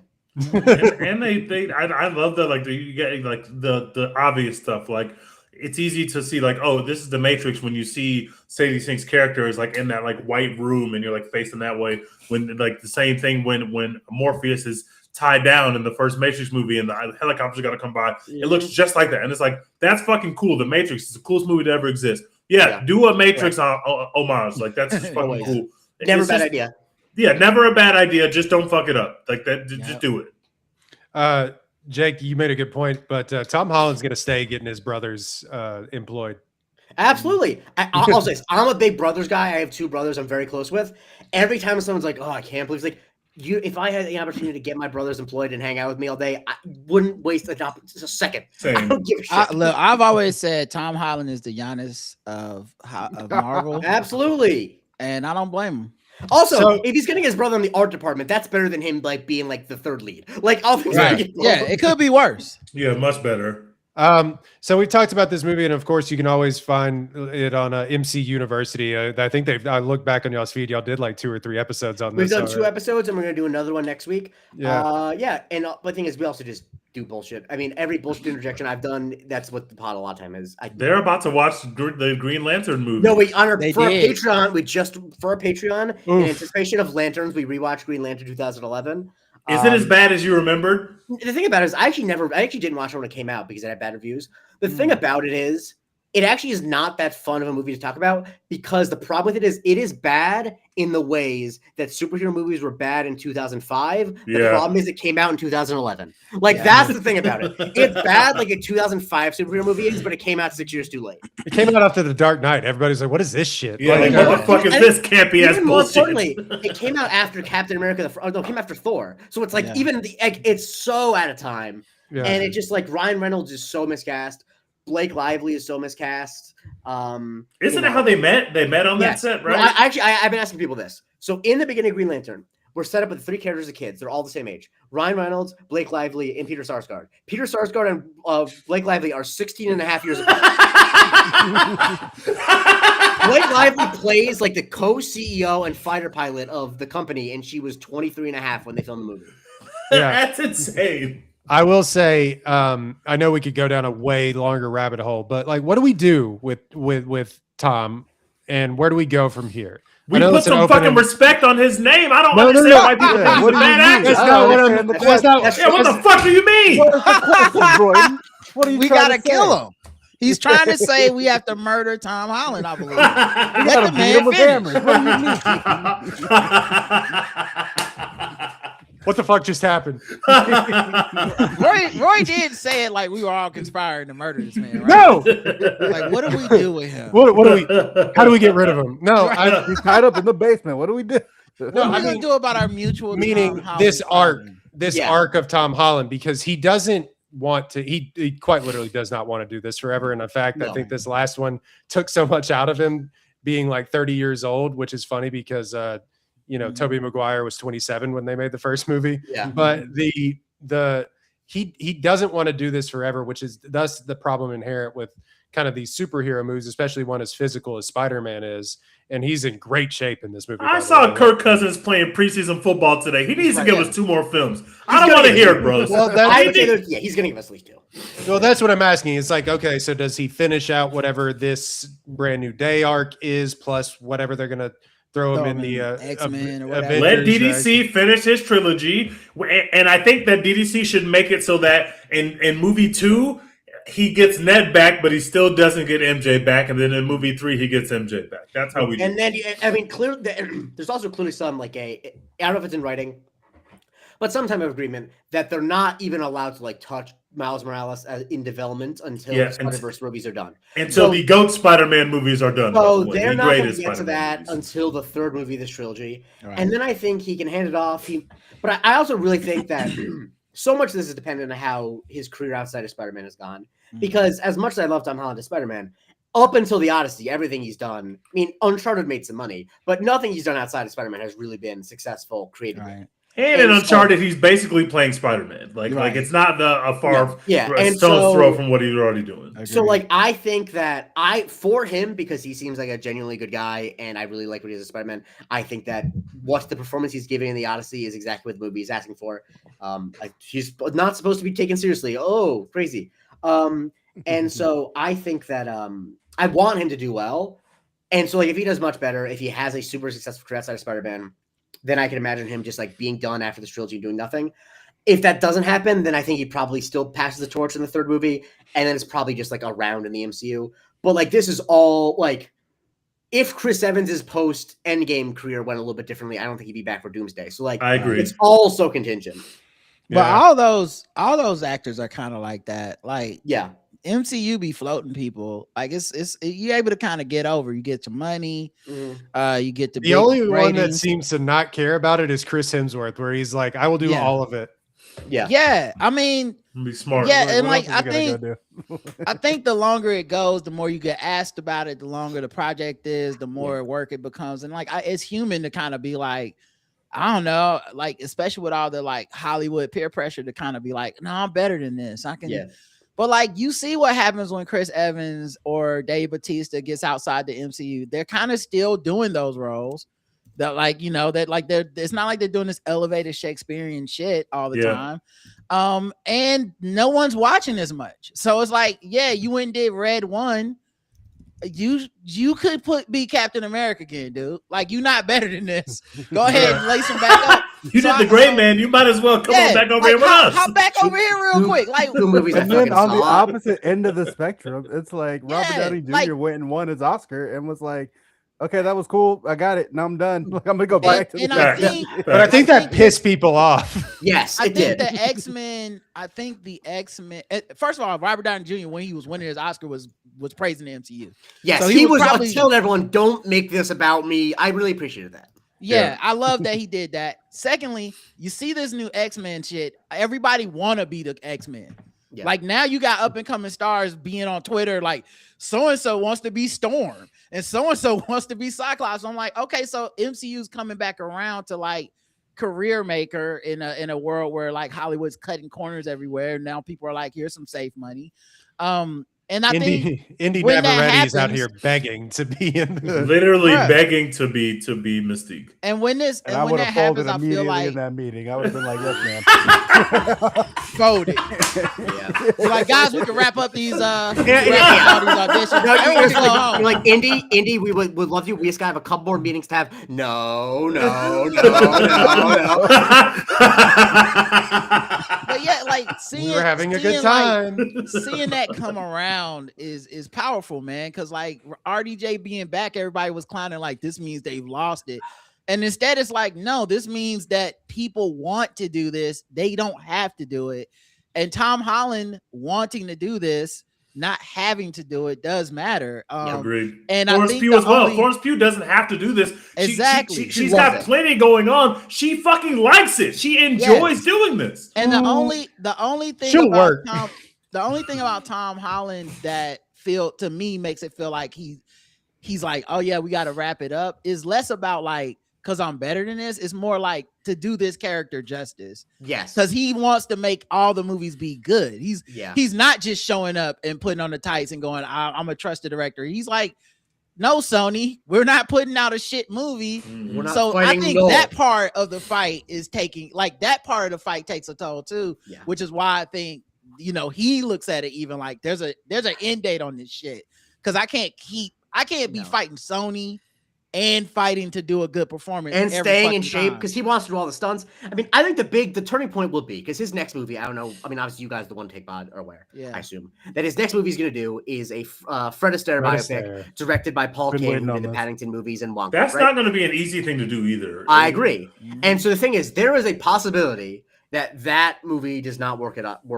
Right. Totally agree. And if that happens, then I think that unfortunately he is Spider-Man for the rest of his life. And I think that he probably will make peace with that because he's gonna have, Zendaya is gonna have 2 Oscars at some point. So he'll be fine. I don't know on the white like Vanilla King rankings. I feel like he also has an obligation and responsibility to pass it on to Miles. Like he got this. No, sorry. I mean, he's gonna pass out to Miles. I mean, but he'll be around Yeah. in the MCU forever. But Okay, I I think- see. Okay, But the yeah. alternative is, I'll say this: if he like gives even like a awards buzzy performance for Fred Astaire, and it's because he's not taken seriously as an actor right now. Right.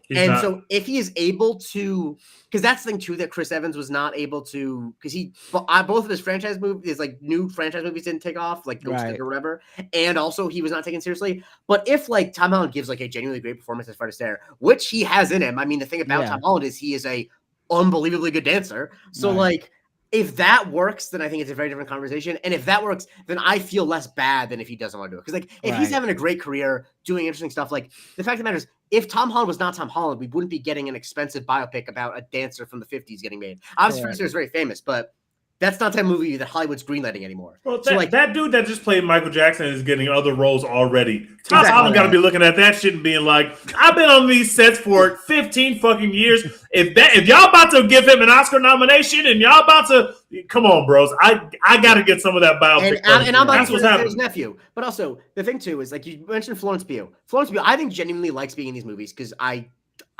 when people say stuff, I tend to believe them, and I'm not one of those people like looks at body language. It's like her shoulders are slumped, she's lying. But the big thing about them is that she can do probably 3 days on Brand New Day, and she's still in the consciousness, and she can get a $15 million indie movie funded. Like that's the thing about being in these movies. Like you look at Mark Ruffalo's career, how many like miniseries? Obviously, people watch Task, but he's done like 17 miniseries no one watched. He's done like a bunch of, like because he's the Hulk. And so I think that the thing that's disappointing about someone like Chris Evans is that like they use their MCU cachet to make Red One. It's like, no, I'd rather you do that. Like, I like when he did Materialist, even though that movie didn't fully work, because it's like, get Celine Song a $25 million budget because you're Chris Evans. Like that. And so, and one last thought, I said this. Go do Knives Out, like what he did. That was I said this when Robert Downey Jr. was cast. Obviously, the main reason he's doing it is because he's making his salary is like the GDP of Vanuatu. But on top of that, as I said, every actor wants to do the clumps. Every actor wants to play two characters on the same thing. That's why he's doing it. He wants to be like, I can be Tony Stark and I can be Dr. Doom. That's it. And I think when you know where to look for it, you see the clumps everywhere. Mm-hmm. Okay, so also I can fully see a world where Tom Holland and Zendaya are both like, you know what? We've made $1 gazillion. We're gonna go have a kid and just like not be famous a little bit. Yeah. Not gonna act anymore after this Fred Astaire shit. Hey, but like, no, don't sleep on the power of watched Spider-Man though, because that's a whole nother gear that Tom ain't hit yet. That they can definitely hit. Like they are like if you do Batman long enough, you become watched Batman. Yep. And watch Batman once again become an underdog, and you be rooting for him in a different way. And the comics do have more than enough material to be like Peter and Mary Jane get married. They got a kid now. This motherfucker got regular dad problems, and he got to go fight bad guys. Like, you could be lacing them things up for a long time if you want to, even doing real life breaks and then coming back to do it. So you never know with these tights, bro. The power of money is strong. They got Tobey Maguire back in there because they added another zero on that check. And because Tobey had not been in a live action movie since 2014. Yeah, he literally wasn't even acting. Like, yeah, Tobey Maguire wasn't doing shit else. Hanging out with Ice Spice. That's it. He's like, how much you pay? How much? Hold up. What? He's so good at Babylon. His agent probably was like, yeah, man, Marvel called. I told him no. But if you want to know how much they offered, he's like, call him back. Toby, they don't even have a script. How much money? Fuck it. I don't need a script. I got the suit in the closet. I ain't had a script in 15 years. Fuck it. Like, God. All right, so we are gonna rank. Can we start at the bottom so we can all be friends? Yeah. Pause it. Okay, so here are the movies. By the way, there have been 3, 4, 5. If you want to count, we're not going to count Civil War. We're not going to count Infinity War, Endgame. No, movies with Spider-Man in the title. And we're going to count the Spider-Verse movies. So there's makes it hard and frustrating. 3, 4, this would be very easy without those. That's how it should be. We need to include my son Miles. 9, 10. There have been 11 Spider-Man movies. Yep. So we're going to start at the bottom here, and I think we all can agree that the Amazing Spider-Man 2 is the worst movie. It easily goes here. It's so bad because the thing you don't realize about it is it's not only like not good. It's not only that they made Jimmy Fox look like, if I can use a T-jism, the most swaggerless individual in the world. They really did. But the thing about it is, people don't remember 40 minutes of that movie are dedicated to Peter Parker watching like old videos of his dad talking about a conspiracy that makes no sense. Definitely at the bottom. Yeah, And also like the Lizard Man wanting to turn everyone into No, lizards. that's It's the just first like one. an That's the first. That's the first one. That's the first one. I hate that shit. I tried to watch I did watch the second one for the first time the other day, and it's just baffling how the middle of that movie is like they try to make like a teen like indie rom-com, and they drop like a Philip Phillips song from 2011, and it's just like Who the hell is like Philip? It's like the inverse of this movie. Two Americas, unfortunately. Yeah, it's like the inverse of Brand New Day, but like bad. You know what I mean? I mean the inverse being it is bad. Like it just has some of the same beats as Brand New Day, Correct. but it's like bad. I don't know how to describe it. Yeah. But yeah, Philip Phillips, American Idol, he played at Baylor when I was a freshman. His big I was song was gonna say, and you Steve, know you're not alone. Make this place your home. I'm gonna quibble a little bit. I'm not for the list. I actually have You're Spider-Man gonna defend 3. Philip Phillips? I have Spider-Man 3 as my worst, my least. Come on! No, I didn't think I was gonna have to I know. defend Spider-Man 3 this I'm early. sorry. I have to be honest. I could get up here and Dude. lie, but I have to be me. And I can. And You're I outvoted, understand you guys vetoed. feel differently. I'm not trying. I don't know how this works. I don't. Do know you if it's think like- that Spider-Man 3 is objectively the worst Spider-Man movie that they've ever made? I think so, bro. I've never been more blown in my motherfucking life than leaving that Spider-Man movie. God damn. I'm still. There is mad good thinking stuff about in that shit. Spider-Man 3. It's just too much stuff They in just- Spider-Man 3. They wasted so much. The thing is, the Spider-Man 3 is made in a visually interesting manner because it's made by Sam Raimi, and Mark Webb is a rom-com director who got to make 2 Spider-Man movies. That's That's why it feels I like that hear in the y'all. middle of I that hear 2.5 y'all. hour. And movie. the fucking Venom is cool, even though you only see him for about 13 seconds. Well, no, the coolest part is obviously the bit where Flint Marko turns into the Sandman. That's like an objectively like really awesome CGI sequence. But yeah, I mean, I don't know. I don't really like Spider-Man 3, but I think well, I just having think watched if Amazing we're Spider-Man ranking 2. the lowest, okay. right? Because some gotta be at the bottom. And Y'all- Amazing for y'all, Spider-Man it's 2 is Amazing that. Spider-Man 2. For me, it's this. I can't wait to hear where y'all got this. How high I do you will- have Is it Amazing 7 Spider-Man spots 2? above where Yeah, I have all it? right. Or What is do we it have at one? number? What do we have at number 10? Number 10, I would say Spider-Man 3. I Same. do Yeah. not like Okay, that so movie. then, Yeah. come on, get the fuck out I'm of here. gonna get outvoted here because I would say the Amazing Spider-Man goes here. No. As I much would as also I say The love, Amazing I Spider-Man love goes what Emma and Andrew are doing in the Amazing Spider-Man, but That's I why. literally hate everything else about this film. Everything. That's why I that's hate what it. What they're carries it over. trying to do, I hate what like the story is trying to do with Spider-Man. Like he just Yeah. feels like a dick. I hate him. Yeah. Yeah. The emo Spider-Man stuff to me was funny, but it's subjectively really bad. And it exposed the weaknesses in Toby as an actor, and putting him in this situation literally just exposed that Toby is not a bad actor, but he's not a great actor either. And so him trying to convey the angst that happens when he gets taken over by the symbiote just flat out doesn't work. It's just it's ill conceived and it's not very well performed. It's bad. I can't defend that part of the movie at all. I can't defend that. Rod, I watched that movie for the first time. I had to have been like 10 years old. And even at 10, when everything is great and bright and shiny, I walked out of that movie and said, that sucked. Like that. Yeah, man. Like I'm not. I was I'm in not- college I'm when not here Spider-Man for 3 the- dropped, and I didn't love it, but I didn't hate it as much as everybody else. I'm hates not here for the rehabilitation tour, No. man. That No, joint, it's definitely I the remember same how I list. spent that money and walking out of there being like, okay, guys, y'all fuck. And I think it hurt worse coming off of how great I thought Spider-Man 2 was. Of course.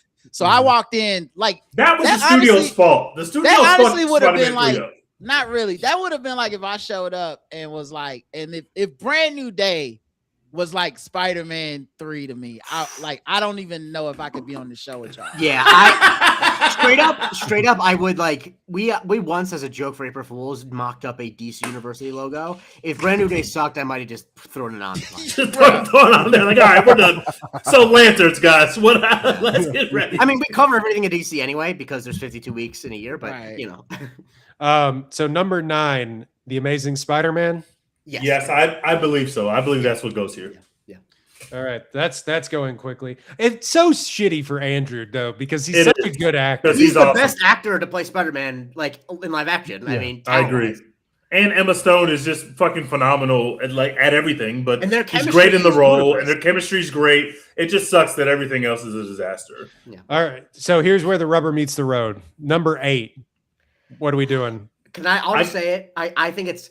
I like this movie. I think this movie gets a better rap, but I think it has to be Spider-Man: Far From Home. I agree. No. I think you're right. And I really like No. Far From Home, but I think it goes here. Even though think it has to. Gyllenhaal is doing such a great job He as the is. villain, I think it goes here. Okay, no, but Dex. Well, No. okay, well, I just want to hear you out. I'm not.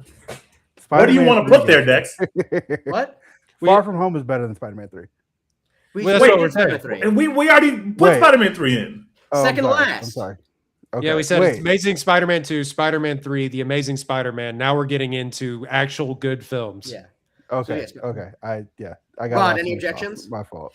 I'll hear y'all on this. I'm not. I don't really All right. know what else I would put there. What would you put there, Roy? You the same? Yeah, I rewatched. That's why I said we're getting into good movie territory now Yeah. because like Yeah, this movie's good. I rewatched Far Far From Home's a good From movie. Home, and like I was really like, man, this is really fun. They do just tell you the plot of the movie throughout the movie. It's like look at camera. We don't like Tony Stark because like they have a whole exposition dump in the middle of the movie, and it's just. I think the Peter and MJ stuff in this movie is really, really good. It's great. Yeah. And I think it's some of the best. That scene on the interaction they've bridge done. is one of the best scenes that they've done. Yeah, it's really good. And they Also, feel like Mysterio was beating the fuck out of Spider-Man. in the That bit where fucking he's beating the haunted brakes off him in house. like the Netherlands is great. Yeah. Yeah, that shit rules. Yeah, I think like once you get to this part of the list, They're all good. so many of the movies are good. I like, honest to God, you can ask me tomorrow, and I just move them around a little bit. So like, I hear you, Roy, as well. Like I too could be like, nah, move it up, but I don't know. I wouldn't fight. Like I'd watch all these movies now. The next one, I have 3 that could go either way, so I want someone else to speak first. Dex, what do you think?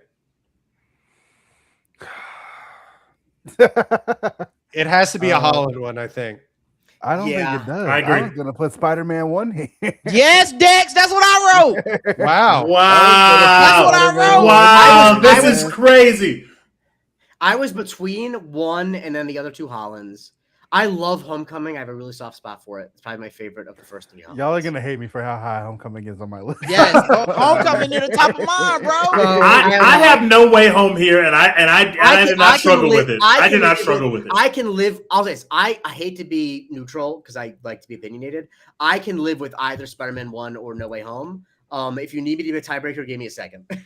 Well, hold on. Do we all agree that? Do we all have Homecoming above No Way Home on our list? Yes. Yes. I do. Yeah.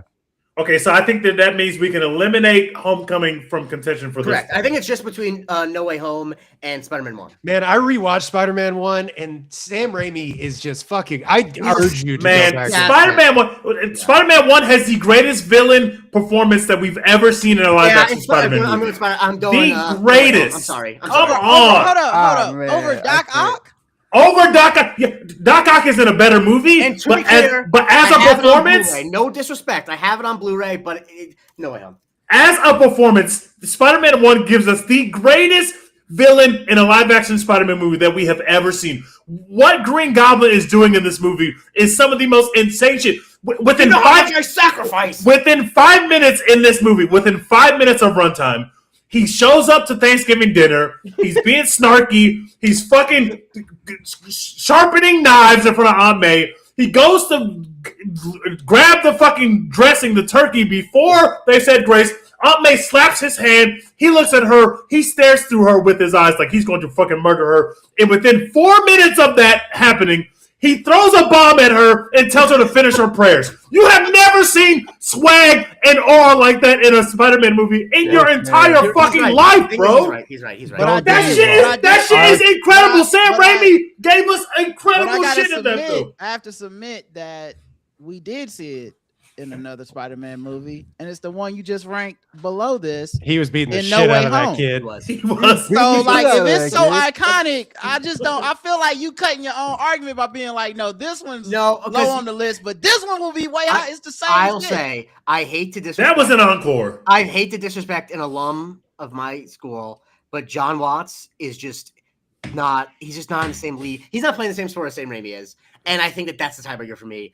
Just Spider-Man, the first Spider-Man movie because Dexter talked earlier that he was not the first superhero, but Spider-Man 1 was the first comic book movie that was treated like a comic book movie. Someone who grew up with comics. Now, one of the reasons why I think Spider-Man 3 ran into trouble is because the comics that Sam Raimi was interested in adapting were comics from the 50s, and they insisted he adapt comics from the 90s. Yeah. But like some of the shit and like some of like the crossfades and the when Sam Raimi's on his bullshit, I don't know if there's anyone who's ever been better. And they're just the bullshit. I'll say this. I just can't in good conscience put the movie with the Flash Thompson on the green screen above Spider-Man 1. I'm sorry. Look, I will say this, Dex. Like we're all is the most 40-year-old high schooler of all time. Yeah, that's true. That's true. I can't deny that. That's true. Everyone in there has 5 o'clock shadow. I do agree that when Sam Raimi is cooking, it's literally like watching a phenomenon. But that's why I got Spider-Man 2 so high. Like I think one is not better than 2. It's not. And I think it's not. Yeah, and I think that's why it's easier for me to have 1 a bit lower than like because I'm gonna have 2 so high compared to 1. I understand. I think it's a different game. The thing is, we're splitting hairs. If I'm the only person fighting for No Way Home to like be over Spider-Man 1, no. I can accept that. But God damn it, No Way Home meant something to me. I think No Way Home is good. It's really fucking fun. Everybody knew that we were gonna get 3 Spider-Man, and when those 2 Spider-Man come through that portal when I was in the theater, it still meant something. It still meant something to me. You understand? And I think that's the best Zendaya performance. No Way Home. I think No Way Home is the best Zendaya performance that we've ever gotten in the Spider-Man. Also, I'll say this because I'm a huge movie dork. Me and my friend Michael Springthorpe, we each do our own Oscar ballot every year and we compare. Now we do it as a Patreon podcast. We get very drunk and discuss it. Andrew Garfield is nominated for a Best Supporting Actor at the Jakey Awards in 2021. Just for the record, his performance in No Way Home, he's just fucking great. His moment after catching Zendaya is genuinely the best acting moment in a Spider-Man movie, bar none, in the history of the. So I'm like after they CGI'd him jumping onto the ground.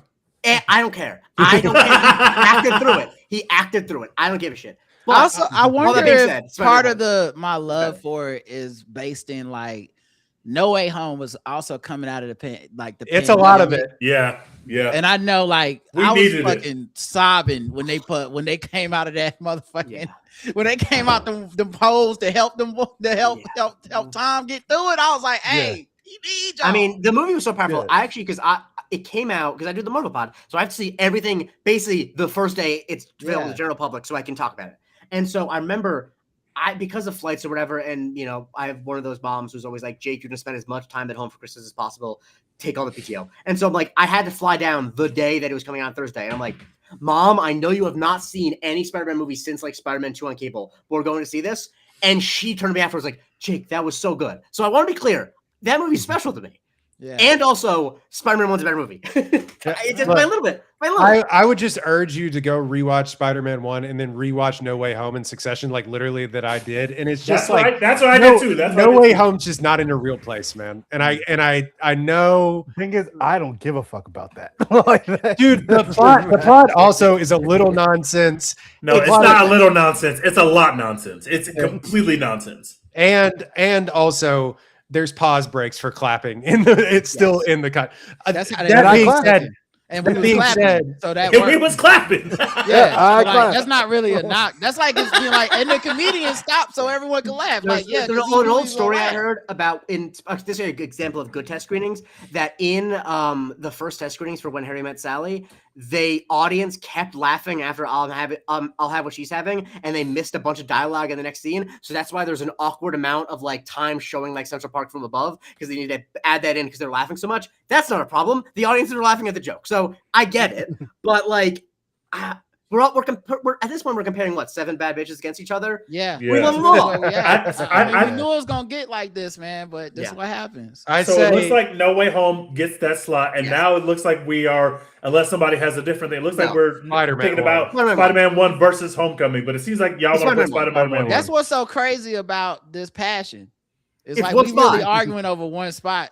Like, nah, That's how you know we're a bunch of fucking dorks. I defer. We've talked about Spider-Man 1 a lot. I will just say that in my personal list, I had Homecoming and Spider-Man 1 flipped in this spot. But Fair enough. But I absolutely I don't want to make it seem as if I love Homecoming less than y'all because Homecoming was proof of concept that we could do Spider-Man again because it was crazy to do it 3 years after. Yeah, facts. We did this 3 years after a Spider-Man that had dropped. And the worst Spider-Man movie, according to us and according to most people, had dropped. And it was like, shit's looking shaky. And we did see Spider-Man introduced prior to that in the MCU, but now he's got to go do it on his own. And the shit just works. The villain is great. And he's not even dating MJ yet, but you've got a very talented actress and another biracial woman in the love interest spot. But the quips are so... Look, it's a twist that she's biracial. It's a twist. Oh, that's true. You don't know that she's biracial until you find out. That's true. No, but it's in all seriousness, in any other movie, if the villain is a white guy of that age and he's dating a white woman, it enters your head. No, but I think it actually is like an actual twist. And I think Michael Keaton as the Vulture is so good. I've joked before that demographically, he's great. As a guy who worked with his hands, who's now really rich and lives right outside the city, he hates congestion pricing more than anyone alive. That's a joke I've been making for many months, and I still think it's funny. And I also think he's a great Trump era villain because he's a guy who, like, yes, he did get like stomped on a little bit by a corporation, but he's now been like a multimillionaire and lives in like a crazy big house, but it's still like, I'm still doing, It's like, no, you're a criminal. And also the other part that makes that villain so iconic is that it's tied to Peter's actual life progression outside of the suit. Like it's wanting to date the girl at your school and then finding out like her dad don't fuck with you. And like that scene in the car every time, every time it's like clapping, the dad speech times 50. It's like you gonna get my daughter home by 7 speech, but like times 1,000,000 because this motherfucker know you Spider-Man. Y'all don't want to know how high I have Spider-Man Homecoming. Bro, wait, where do you have it? I got it higher than this too. Because right now our collective list has it at number 5. Oh, sorry, number 5. Where did you have it, Roy? I had it at 4. Okay, that's you know what? Honestly, I actually probably have it at 4 as well because I know this is controversial. I have probably Into the Spider-Verse at 5. I got it at 3. Into the Spider-Verse at 5. That's too low. I mean, I like Across more than Into. I know that's I do too, and I know that's going to be controversial, but I have a. But anyway, but I think just based on rough math in my head, I still think that it needs to be here though, just based on our opinions. Yeah. It seems like we collectively have it at 5, which means we're into the top 4. Yeah. And I think everyone's going to have the same number 4, except for Roy, who just told us that Homecoming is 4. But everybody's got Brand New Day at 4. No, I have Brand New Day. No. Oh, I got Into the Spider-Verse at 4. Yeah, so I have Into the Spider-Verse at 4. Y'all are crazy. Well, I have Spider-Verse at 4. Wow. Okay. You got Across at 4. This is the moment where we all have different movies in our number 4 spot. By the way, all of us, every single one of us has different movies in our number 4 spot. So wait, Jake, what you got? I thought you had I got Into too. I got Into. Okay, sorry. Jake got the same one. Into the Spider-Verse. Okay, so my ranking would have been. Oh, I see. Brand New Day, Homecoming, Spider-Man 2, then the Spider-Verse movies 1 and 2. You know what? Roy, I have the Spider-Verse movies also 1 and 2, and I have Across the Spider-Verse as number 1. I think Roy, you do make a point because I love Across the Spider-Verse, but at the same time, I am ready for this third one to like really cement if 2 is better than because I can't imagine 3 being better. But there's a where like 3 is so good that I actually moved into Across the Spider-Verse up or down my list. Into the Spider-Verse changed animated movies, so I'm just kind of like I need to sort of not recuse myself, but you guys can overrule me because I have in the past animation. It's always gonna be a lower for me. Like I always prefer live action, and so to be frank, I always prefer live action too, and I still have both of them as one. Understand? I love Across the Spider-Verse, and Into is 4 and Across is 3 for me. And that's because I basically didn't watch anything animated from the age of like 10 to 24. I basically was like, what were you doing? Watching Wong Kar-wai films? What were you doing? No, I wasn't even doing that. I think I just had like because I had a complex of like I'm a big kid. I don't grown up. Cartoons. Yeah. And I look upon it with disdain that I was like that, but I was like that.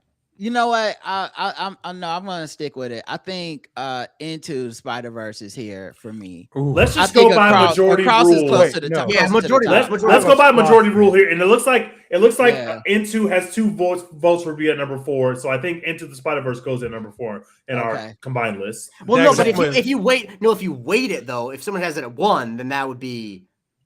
Okay, now we're gonna have to do some real math. No, Yeah. because wait, so, Royden, where is it for you? I do Number rankings. 1.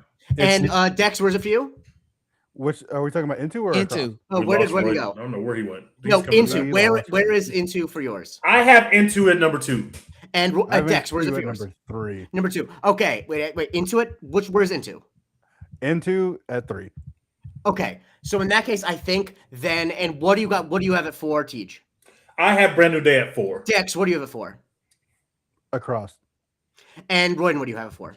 Ooh, I had Homecoming at 4 because I had. And then so what do you have at 3? Ooh, I would have Spider-Man 2.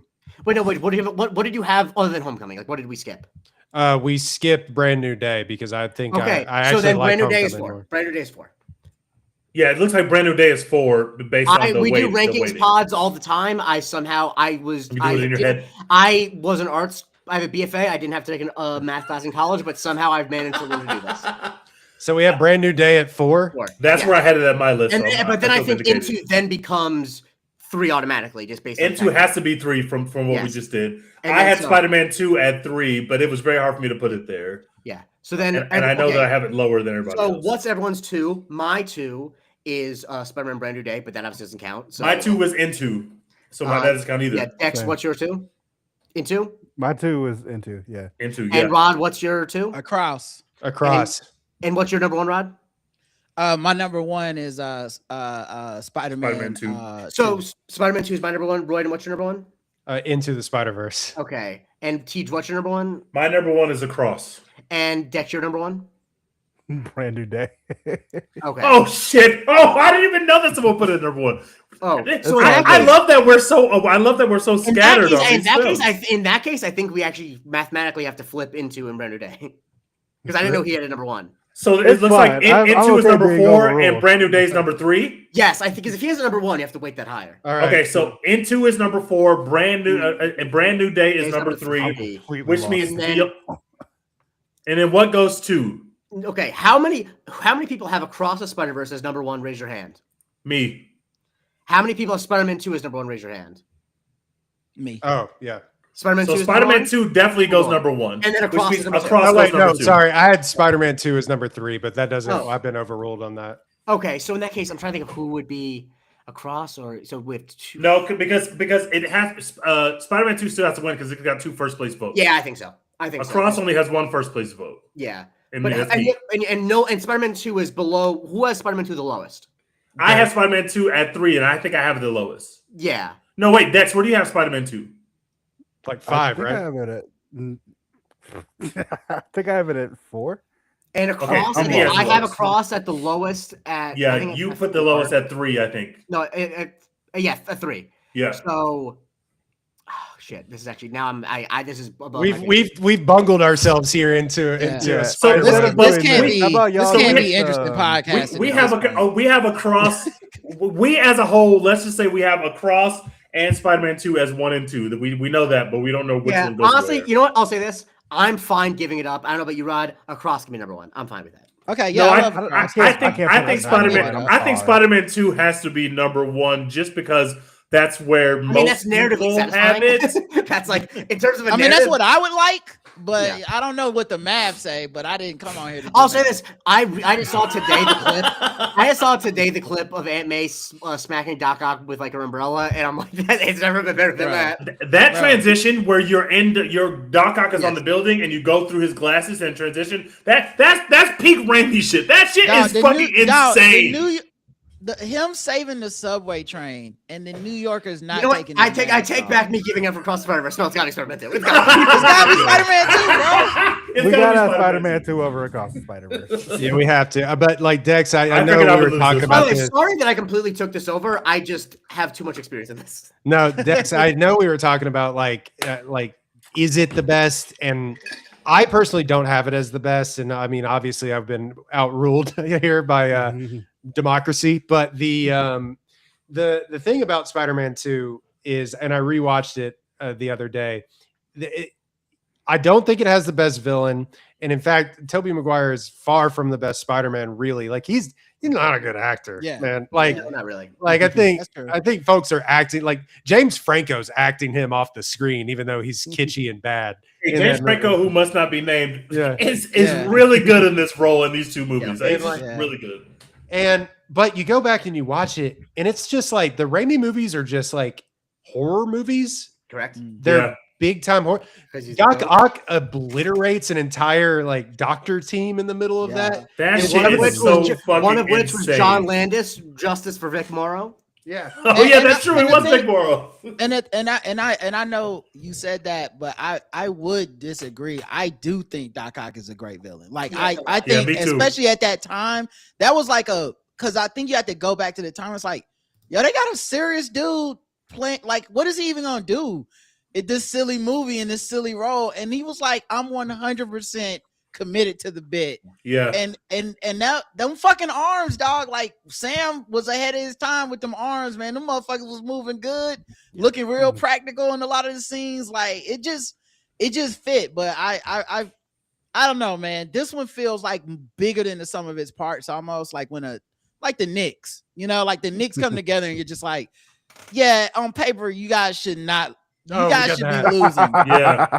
Like you guys should lose to a Nice, 7'5" Frenchman, but something about the sum of your parts, man. You guys are so New York, and I feel like this movie, Spider-Man 2, is on paper. You right, but I saw it in the theater, and I walked out and went, God damn, that's a comic book that came to life. Can I just take? I know that I figured I was going to not have Across be the number one movie. The reason why I had it number one, and the reason why I don't think that I've ever seen a Spider-Man movie top it, there are three things about Across the Spider-Verse that literally make me cry every time. I've watched it probably 5 times. I cry every time. When the movie starts and you have the drum build up, and you're in when Gwen is doing our voiceover, and she keeps saying, "He's not the only one." That fucking tears my soul out every time It's I a watch the movie. masterpiece.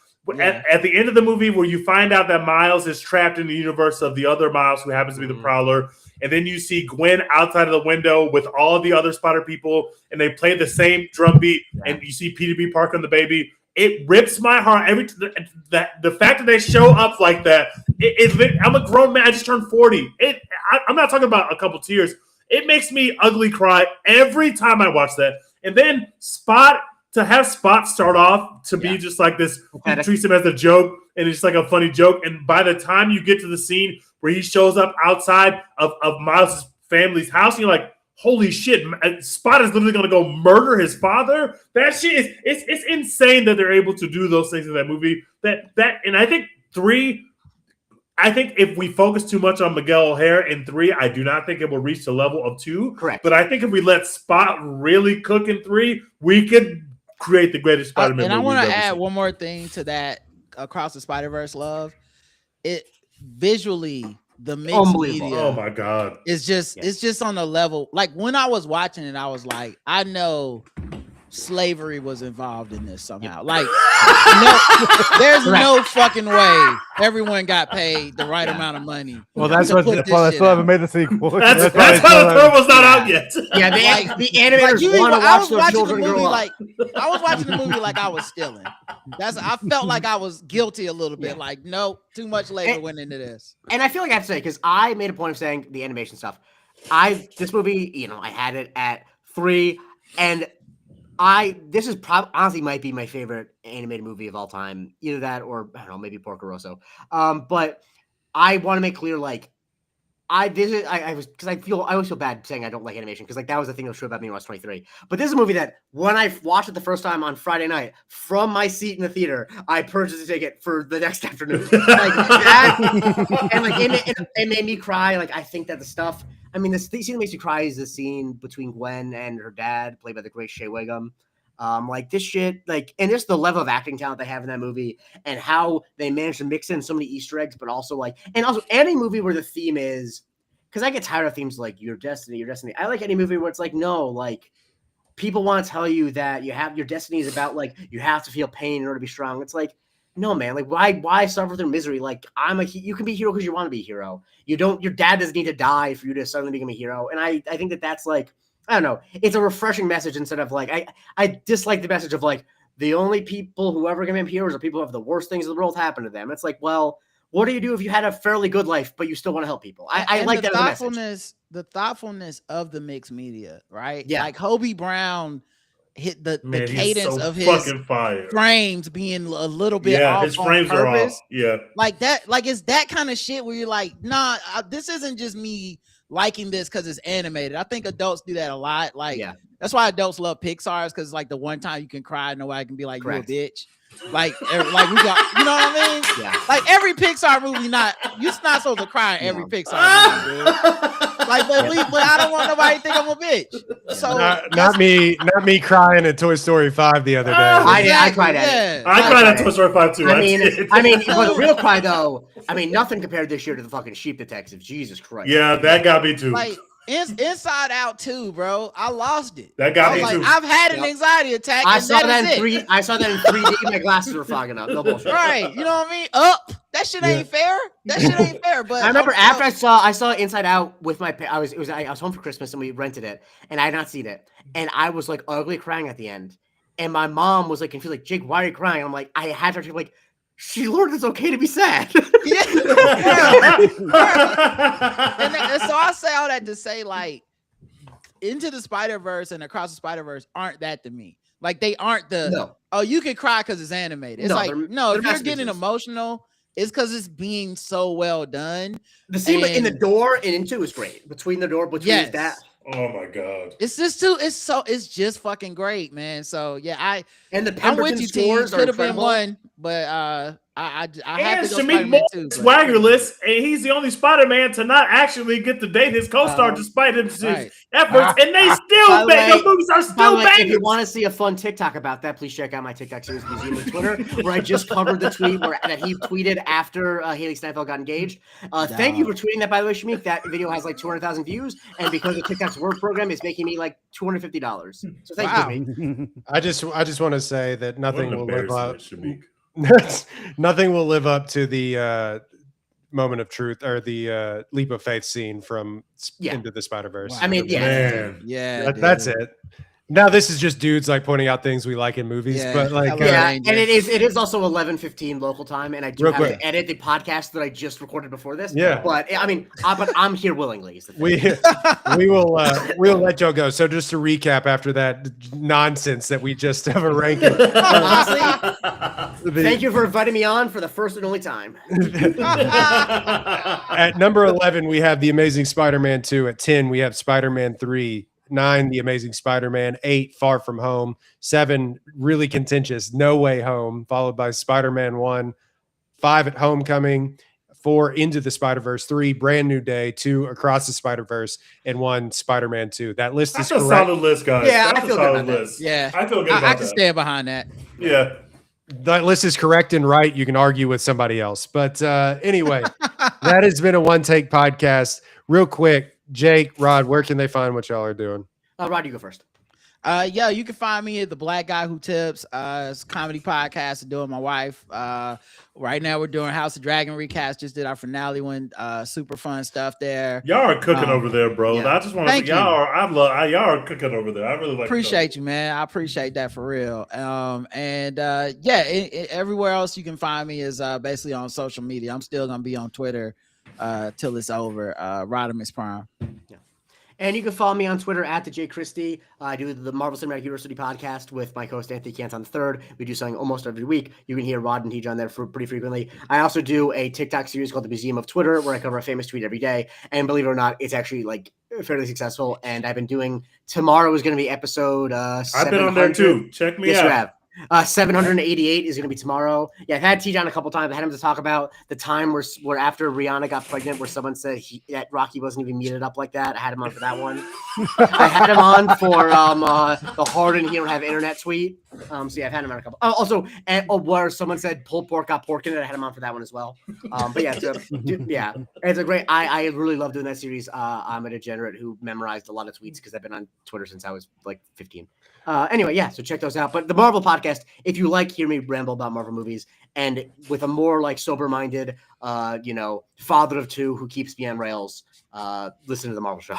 What do you have? They were in racial chat rooms looking at feet. Honestly, the reason I've not done it is because I want a Doja Cat fan to like balance it out. Because I'll say this.